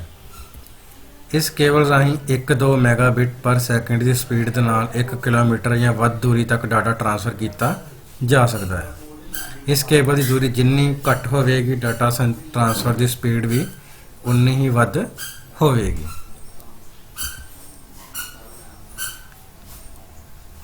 ਅਗਲਾ ਸਾਡੇ ਕੋਲ ਹੈ ਕੋਐਕਸੀਅਲ ਕੇਬਲ। ਇਸ ਵਿੱਚ ਠੋਸ ਤਾਰ ਬਾਹਰੀ ਕੰਡਕਟਰ ਨਾਲ ਕਵਰ ਹੁੰਦੀ ਹੈ ਜਿਸ ਦੇ ਦੁਆਲੇ ਇੱਕ ਜਾਂ ਵਧੇਰੇ ਧਾਤੂ ਦੀ ਪਤਲੀ ਪਰਤ ਜਾਂ ਤਾਰਾਂ ਦੀ ਸ਼ੀਲਡ ਹੁੰਦੀਆਂ ਹਨ ਜੋ ਪਲਾਸਟਿਕ ਇਨਸੂਲੇਟਰ ਦੀ ਕਿਸੇ ਕਿਸਮ ਦੁਆਰਾ ਵੱਖ ਹੁੰਦੀਆਂ ਹਨ। ਇਸ ਵਿੱਚ ਅੰਦਰੂਨੀ ਕੋਰ ਸਿਗਨਲ ਲਿਜਾਂਦੀ ਹੈ ਅਤੇ ਸ਼ੀਲਡ ਗਰਾਊਂਡ ਪ੍ਰਦਾਨ ਕਰਦੀ ਹੈ। ਇਸ ਕੇਬਲ ਦੀ ਜ਼ਿਆਦਾਤਰ ਵਰਤੋਂ local area network, cable TV ਜਾਂ ਉਸ ਥਾਵਾਂ 'ਤੇ ਕੀਤੀ ਜਾਂਦੀ ਹੈ ਜਿੱਥੇ high speed point to point line ਦੀ ਲੋੜ ਪੈਂਦੀ ਹੋਵੇ। ਇਸ ਕੇਬਲ ਰਾਹੀਂ 1 ਕਿਲੋਮੀਟਰ ਦੇ ਦਾਇਰੇ ਵਿੱਚ 100 ਮੈਗਾਬਿਟ ਪਰ ਸੈਕਿੰਡ ਦੀ ਦਰ ਦੇ ਨਾਲ ਡਾਟਾ ਟ੍ਰਾਂਸਫਰ ਕੀਤਾ ਜਾ ਸਕਦਾ ਹੈ। ਹੁਣ ਅੱਗੇ ਸਾਡੇ ਕੋਲ ਹੈ ਫਾਈਬਰ ਆਪਟੀਕਲ ਕੇਬਲ। ਇਹ ਕੇਬਲ ਕੱਚ ਦੇ ਹਜ਼ਾਰਾਂ ਪਤਲੇ ਰੇਸ਼ਿਆਂ ਤੋਂ ਬਣੀ ਹੁੰਦੀ ਹੈ। ਹਰੇਕ ਸ਼ੀਸ਼ੇ ਦਾ ਇੱਕ ਰੇਸ਼ਾ ਇੱਕ ਬਾਲ ਵਾਂਗ ਪਤਲਾ ਹੁੰਦਾ ਹੈ ਜਿਸ ਵਿੱਚੋਂ ਰੋਸ਼ਨੀ ਨੂੰ ਟ੍ਰਾਂਸਫਰ ਕੀਤਾ ਜਾ ਸਕਦਾ ਹੈ। ਇਸ ਵਿੱਚ ਰੋਸ਼ਨੀ ਦੀ ਇੱਕ ਕਿਰਨ ਨੂੰ ਮਿਲੀਅਨ ਬਿਟ ਪਰ ਸੈਕਿੰਡ ਦੀ ਗਤੀ ਨਾਲ ਭੇਜਿਆ ਜਾ ਸਕਦਾ ਹੈ। ਇੱਕ ਫਾਈਬਰ ਕੇਬਲ ਕੁਝ ਟੈਲੀਵਿਜ਼ਨ ਸਿਗਨਲ ਅਤੇ ਹਜ਼ਾਰਾਂ ਟੈਲੀਫੋਨ ਲਾਈਨਾਂ ਦੇ ਸਿਗਨਲ ਨੂੰ ਟ੍ਰਾਂਸਫਰ ਕਰ ਸਕਦੀ ਹੈ। ਇਸ ਕੇਬਲ ਦਾ ਆਕਾਰ ਅਤੇ ਭਾਰ ਕੋਐਕਸੀਅਲ ਕੇਬਲ ਦੇ ਮੁਕਾਬਲੇ ਬਹੁਤ ਘੱਟ ਹੁੰਦਾ ਹੈ ਅਤੇ ਡਾਟਾ ਟ੍ਰਾਂਸਫਰ ਦਰ ਵੀ ਕੋਐਕਸੀਅਲ ਕੇਬਲ ਤੋਂ 10 ਗੁਣਾ ਜ਼ਿਆਦਾ ਹੁੰਦੀ ਹੈ। ਹੁਣ ਅੱਗੇ ਸਾਡੇ ਕੋਲ ਆ ਗਿਆ ਅਨਗਾਈਡਡ ਮੀਡੀਆ। ਅਨਗਾਈਡਡ ਮੀਡੀਆ ਮਾਧਿਅਮ ਵਿੱਚ ਸਿਗਨਲ ਸਮੂਹ ਦਿਸ਼ਾਵਾਂ ਵਿੱਚ ਸੁਤੰਤਰਤਾ ਨਾਲ ਭੇਜੇ ਜਾਂਦੇ ਹਨ। ਅਨਗਾਈਡਡ ਮੀਡੀਆ ਸੰਚਾਰ ਮਾਧਿਅਮ ਇੱਕ ਡਾਟਾ ਸਿਗਨਲ ਹੈ ਜੋ ਹਵਾ ਰਾਹੀਂ ਵਹਿੰਦਾ ਹੈ। ਇਹ ਮੀਡੀਆ ਕਿਸੇ ਚੈਨਲ ਵੱਲੋਂ ਅਪਣਾਏ ਜਾਣ ਜਾਂ ਮਾਰਗਦਰਸ਼ਨ ਲਈ ਸ਼੍ਰੇਣੀਬੱਧ ਨਹੀਂ ਹੁੰਦੇ। ਇਹ ਤਰੰਗ ਪ੍ਰਸਾਰ ਦੀ ਕਿਸਮ ਦੁਆਰਾ ਸ਼੍ਰੇਣੀਬੱਧ ਕੀਤੇ ਜਾਂਦੇ ਹਨ। ਹੁਣ ਅੱਗੇ ਅਸੀਂ ਅਨਗਾਈਡਡ ਮੀਡੀਆ ਦੀ ਪਹਿਲੀ ਕਿਸਮ ਬਾਰੇ ਜਾਣ ਲੈਂਦੇ ਹਾਂ ਜੋ ਕਿ ਹੈ ਰੇਡੀਓ ਵੇਵਸ। ਇਸ ਮੀਡੀਆ ਦੀ ਵਰਤੋਂ ਮਲਟੀਕਾਸਟ ਸੰਚਾਰ ਵਿੱਚ ਹੁੰਦੀ ਹੈ ਜਿਵੇਂ ਕਿ ਰੇਡੀਓ, ਟੀਵੀ, ਪੇਜਰ ਆਦਿ ਵਿੱਚ ਇਸ ਸਿਗਨਲ ਦੀ ਵਰਤੋਂ ਕੀਤੀ ਜਾਂਦੀ ਹੈ। ਰੇਡੀਓ ਵਿੱਚ ਜੋ ਸਿਗਨਲ ਪ੍ਰਾਪਤ ਹੁੰਦਾ ਹੈ ਉਹ ਰੇਡੀਓ ਵੇਵ ਸਿਗਨਲ ਹੁੰਦੇ ਹਨ ਅਤੇ ਨਾਲ ਹੀ ਟੀਵੀ ਨੂੰ ਵੀ ਰਿਮੋਟ ਰਾਹੀਂ ਕੰਟਰੋਲ ਕੀਤਾ ਜਾਂਦਾ ਹੈ, ਉਹ ਵੀ ਰੇਡੀਓ ਵੇਵ ਹੀ ਹੁੰਦੀ ਹੈ। ਹੁਣ ਅਗਲਾ ਸਾਡੇ ਕੋਲ ਦੂਸਰੀ ਸਾਡੀ ਕਿਸਮ ਹੈ ਮਾਈਕ੍ਰੋਵੇਵਸ। ਮਾਈਕ੍ਰੋਵੇਵ ਦੀ ਵਰਤੋਂ ਯੂਨੀਕਾਸਟ ਸੰਚਾਰ ਜਿਵੇਂ ਸੈਲੂਲਰ ਟੈਲੀਫੋਨ, ਸੈਟੇਲਾਈਟ ਨੈਟਵਰਕ ਅਤੇ ਵਾਇਰਲੈਸ ਲੈਨ ਵਿੱਚ ਕੀਤਾ ਜਾਂਦਾ ਹੈ। ਇਸ ਦੀ ਫ੍ਰੀਕੁਐਂਸੀ ਦੀ ਸੀਮਾ ਦੀਵਾਰ ਨੂੰ ਪਾਰ ਨਹੀਂ ਕਰ ਸਕਦੀ। ਇਸ ਵਿੱਚ ਪੁਆਇੰਟ ਟੂ ਪੁਆਇੰਟ ਲਾਈਨ ਦੇ ਲਈ ਡਾਇਰੈਕਸ਼ਨਲ ਐਂਟੀਨੇ ਦੀ ਵਰਤੋਂ ਕੀਤੀ ਜਾਂਦੀ ਹੈ। ਇਸ ਮਾਧਿਅਮ ਰਾਹੀਂ ਟੈਕਸਟ, ਆਡੀਓ, ਵੀਡੀਓ, ਸਾਊਂਡ ਆਦਿ ਡਾਟਾ ਨੂੰ ਟ੍ਰਾਂਸਫਰ ਕੀਤਾ ਜਾ ਸਕਦਾ ਹੈ। ਹੁਣ ਅੱਗੇ ਸਾਡੇ ਕੋਲ ਨੈਟਵਰਕਿੰਗ ਡਿਵਾਈਸ ਜੋ ਕਿ ਸਾਡੇ ਕੋਲ ਹੈ ਹੱਬ ਇੱਕ ਨੈਟਵਰਕਿੰਗ ਯੰਤਰ ਹੈ ਜੋ ਕਿ ਇੱਕ ਨੈਟਵਰਕ ਕਨੈਕਸ਼ਨ ਨੂੰ ਇੱਕ ਤੋਂ ਵੱਧ ਕੰਪਿਊਟਰਾਂ ਵਿੱਚ ਵੰਡਦਾ ਹੈ। ਕਿਸੇ ਇੱਕ ਨੈਟਵਰਕ ਵਿੱਚ ਜਦੋਂ ਇੱਕ ਕੰਪਿਊਟਰ ਸੂਚਨਾ ਲਈ ਕਿਸੇ ਵਿਸ਼ੇਸ਼ ਕੰਪਿਊਟਰ ਨੂੰ ਬੇਨਤੀ ਭੇਜ ਕਰਦਾ ਹੈ ਤਾਂ ਹੱਬ ਉਸ ਬੇਨਤੀ ਨੂੰ ਪ੍ਰਾਪਤ ਕਰਕੇ ਅੱਗੇ ਮੇਨ ਕੰਪਿਊਟਰ ਤੱਕ ਭੇਜ ਦਿੰਦਾ ਹੈ। ਹੱਬ ਇੱਕ ਪੋਰਟ ਤੋਂ ਪ੍ਰਾਪਤ ਹੋਏ ਡਾਟਾ ਪੈਕਟ ਨੂੰ ਡੁਪਲੀਕੇਟ ਕਰਨ ਦਾ ਕੰਮ ਕਰਦਾ ਹੈ ਅਤੇ ਇਸ ਨੂੰ ਸਮੂਹ ਬੋਰਡਾਂ ਤੇ ਉਪਲਬਧ ਕਰਵਾਉਂਦਾ ਹੈ ਅਤੇ ਇਸ ਨਾਲ ਜੁੜੇ ਸਮੂਹ ਯੰਤਰਾਂ ਦੇ ਦਰਮਿਆਨ ਡਾਟਾ ਵੰਡ ਦੀ ਆਗਿਆ ਵੀ ਦਿੰਦਾ ਹੈ। ਹੁਣ ਅੱਗੇ ਅਸੀਂ ਨੈਟਵਰਕਿੰਗ ਡਿਵਾਈਸ ਮੋਡਮ ਬਾਰੇ ਜਾਣਾਂਗੇ। ਮੋਡਮ ਇੱਕ ਅਜਿਹਾ ਯੰਤਰ ਹੈ ਜੋ ਨੈਟਵਰਕ ਤੇ ਡਾਟਾ ਸੰਚਾਰ ਕਰਨ ਲਈ ਵਰਤਿਆ ਜਾਂਦਾ ਹੈ। ਕੰਪਿਊਟਰ ਬਾਈਨਰੀ ਰੂਪ ਵਿੱਚ ਮੋਡਮ ਨੂੰ ਡਾਟਾ ਭੇਜਦੇ ਹਨ ਅਤੇ ਮੋਡਮ ਬਾਈਨਰੀ ਡਾਟੇ ਨੂੰ ਐਨਾਲੌਗ ਰੂਪ ਵਿੱਚ ਬਦਲਦਾ ਹੈ। ਇਹ ਡਾਟਾ ਫਿਰ ਟੈਲੀਫੋਨ ਨੈਟਵਰਕ ਦੇ ਨਾਲ ਸਫ਼ਰ ਕਰਦਾ ਹੈ। ਇਹ ਡਾਟਾ ਜਦੋਂ ਆਪਣੀ ਮੰਜ਼ਿਲ ਤੇ ਪਹੁੰਚ ਜਾਂਦਾ ਹੈ ਤਾਂ ਉਸ ਕੰਪਿਊਟਰ ਨਾਲ ਜੁੜਿਆ ਮੋਡਮ ਐਨਾਲੌਗ ਸਿਗਨਲ ਨੂੰ ਦੁਬਾਰਾ ਬਾਈਨਰੀ ਰੂਪ ਵਿੱਚ ਬਦਲ ਦਿੰਦਾ ਹੈ। ਇਸ ਪ੍ਰਕਾਰ ਮੋਡਮ ਨੈਟਵਰਕ ਤੇ ਡਾਟੇ ਦਾ ਸੰਚਾਰ ਕਰਦਾ ਹੈ। ਹੁਣ ਅੱਗੇ ਅਸੀਂ ਜਾਣ ਲੈਂਦੇ ਹਾਂ ਵੀ ਮੋਡਮ ਦੀਆਂ ਸਾਡੇ ਕੋਲ ਦੋ ਕਿਸਮਾਂ ਹੁੰਦੀਆਂ ਹਨ। ਪਹਿਲਾ ਸਾਡੇ ਕੋਲ ਹੈ ਅੰਦਰੂਨੀ ਮੋਡਮ, ਦੂਸਰਾ ਸਾਡੇ ਕੋਲ ਹੈ ਬਾਹਰੀ ਮੋਡਮ। ਹੁਣ ਅੱਗੇ ਅਸੀਂ ਇਸ ਪਾਠ ਦਾ ਅਭਿਆਸ ਕਰ ਲੈਂਦੇ ਹਾਂ। ਇਸ ਵਿੱਚ ਸਭ ਤੋਂ ਪਹਿਲਾਂ ਸਾਡੇ ਕੋਲ ਹੈ ਬਹੁਪਸੰਦੀ ਪ੍ਰਸ਼ਨ, ਜਿਸ ਵਿੱਚ ਸਾਡੇ ਕੋਲ ਪਹਿਲਾ ਪ੍ਰਸ਼ਨ ਹੈ ਦੋ ਸਥਿਤੀਆਂ ਦੇ ਦਰਮਿਆਨ ਡਾਟਾ ਬਦਲਣ ਵਾਲੇ ਮਾਧਿਅਮ ਨੂੰ ਕੀ ਕਿਹਾ ਜਾਂਦਾ ਹੈ। ਸਾਡੇ ਕੋਲ ਇਸ ਦੀਆਂ ਆਪਸ਼ਨਾਂ ਨੇ ਨੈਟਵਰਕ, ਹਾਰਡ ਡਿਸਕ, CD-ROM ਜਾਂ ਉਪਰੋਕਤ ਸਾਰੇ। ਸਾਡੇ ਕੋਲ ਸਹੀ ਆਨਸਰ ਹੈ ਦੋ ਸਥਿਤੀਆਂ ਦਰਮਿਆਨ ਡਾਟਾ ਬਦਲਣ ਵਾਲੇ ਮਾਧਿਅਮ ਨੂੰ ਉਪਰੋਕਤ ਸਾਰੇ ਯਾਨੀ ਕਿ ਨੈਟਵਰਕ, ਹਾਰਡ ਡਿਸਕ, CD-ROM ਆਦਿ ਕਿਹਾ ਜਾਂਦਾ ਹੈ। ਉਸ ਤੋਂ ਬਾਅਦ ਦੂਸਰਾ ਪ੍ਰਸ਼ਨ ਹੈ HTTP ਪ੍ਰੋਟੋਕੋਲ ਕਿਸ ਵਾਸਤੇ ਵਰਤਿਆ ਜਾਂਦਾ ਹੈ। ਸਾਡੇ ਕੋਲ ਇਸ ਦੀਆਂ ਆਪਸ਼ਨਾਂ ਨੇ ਈਮੇਲ, ਨੈਟਵਰਕ ਦੁਆਰੇ ਖਬਰਾਂ ਭੇਜਣ ਲਈ, www ਤੇ ਪੰਨੇ ਦੇਣ ਲਈ ਜਾਂ ਇਹਨਾਂ ਵਿੱਚੋਂ ਕੋਈ ਨਹੀਂ। ਸਾਡੇ ਕੋਲ ਇਸ ਦਾ ਸਹੀ ਆਨਸਰ ਹੈ HTTP ਪ੍ਰੋਟੋਕੋਲ ਇਹਨਾਂ ਵਿੱਚੋਂ ਕੋਈ ਨਹੀਂ ਲਈ ਵਰਤਿਆ ਜਾਂਦਾ ਹੈ। ਤੀਸਰਾ ਸਾਡੇ ਕੋਲ ਨਿਮਨਲਿਖਿਤ ਵਿੱਚੋਂ ਕਿਹੜਾ ਕੰਪਿਊਟਰ ਨੈਟਵਰਕ ਦਾ ਨਿਸ਼ਾਨਾ ਨਹੀਂ ਹੈ। ਪਹਿਲਾ ਸਾਡੇ ਕੋਲ ਹੈ ਸਰੋਤ ਵੰਡ, ਉੱਚ ਭਰੋਸੇ ਦੀ ਇਕਤਾ, ਸਕੇਲੇਬਿਲਿਟੀ ਜਾਂ ਇਹਨਾਂ ਵਿੱਚੋਂ ਕੋਈ ਨਹੀਂ। ਤਾਂ ਇਸ ਵਿੱਚ ਸਾਡੇ ਕੋਲ ਸਹੀ ਆਨਸਰ ਹੈ ਇਹਨਾਂ ਵਿੱਚੋਂ ਕੋਈ ਨਹੀਂ।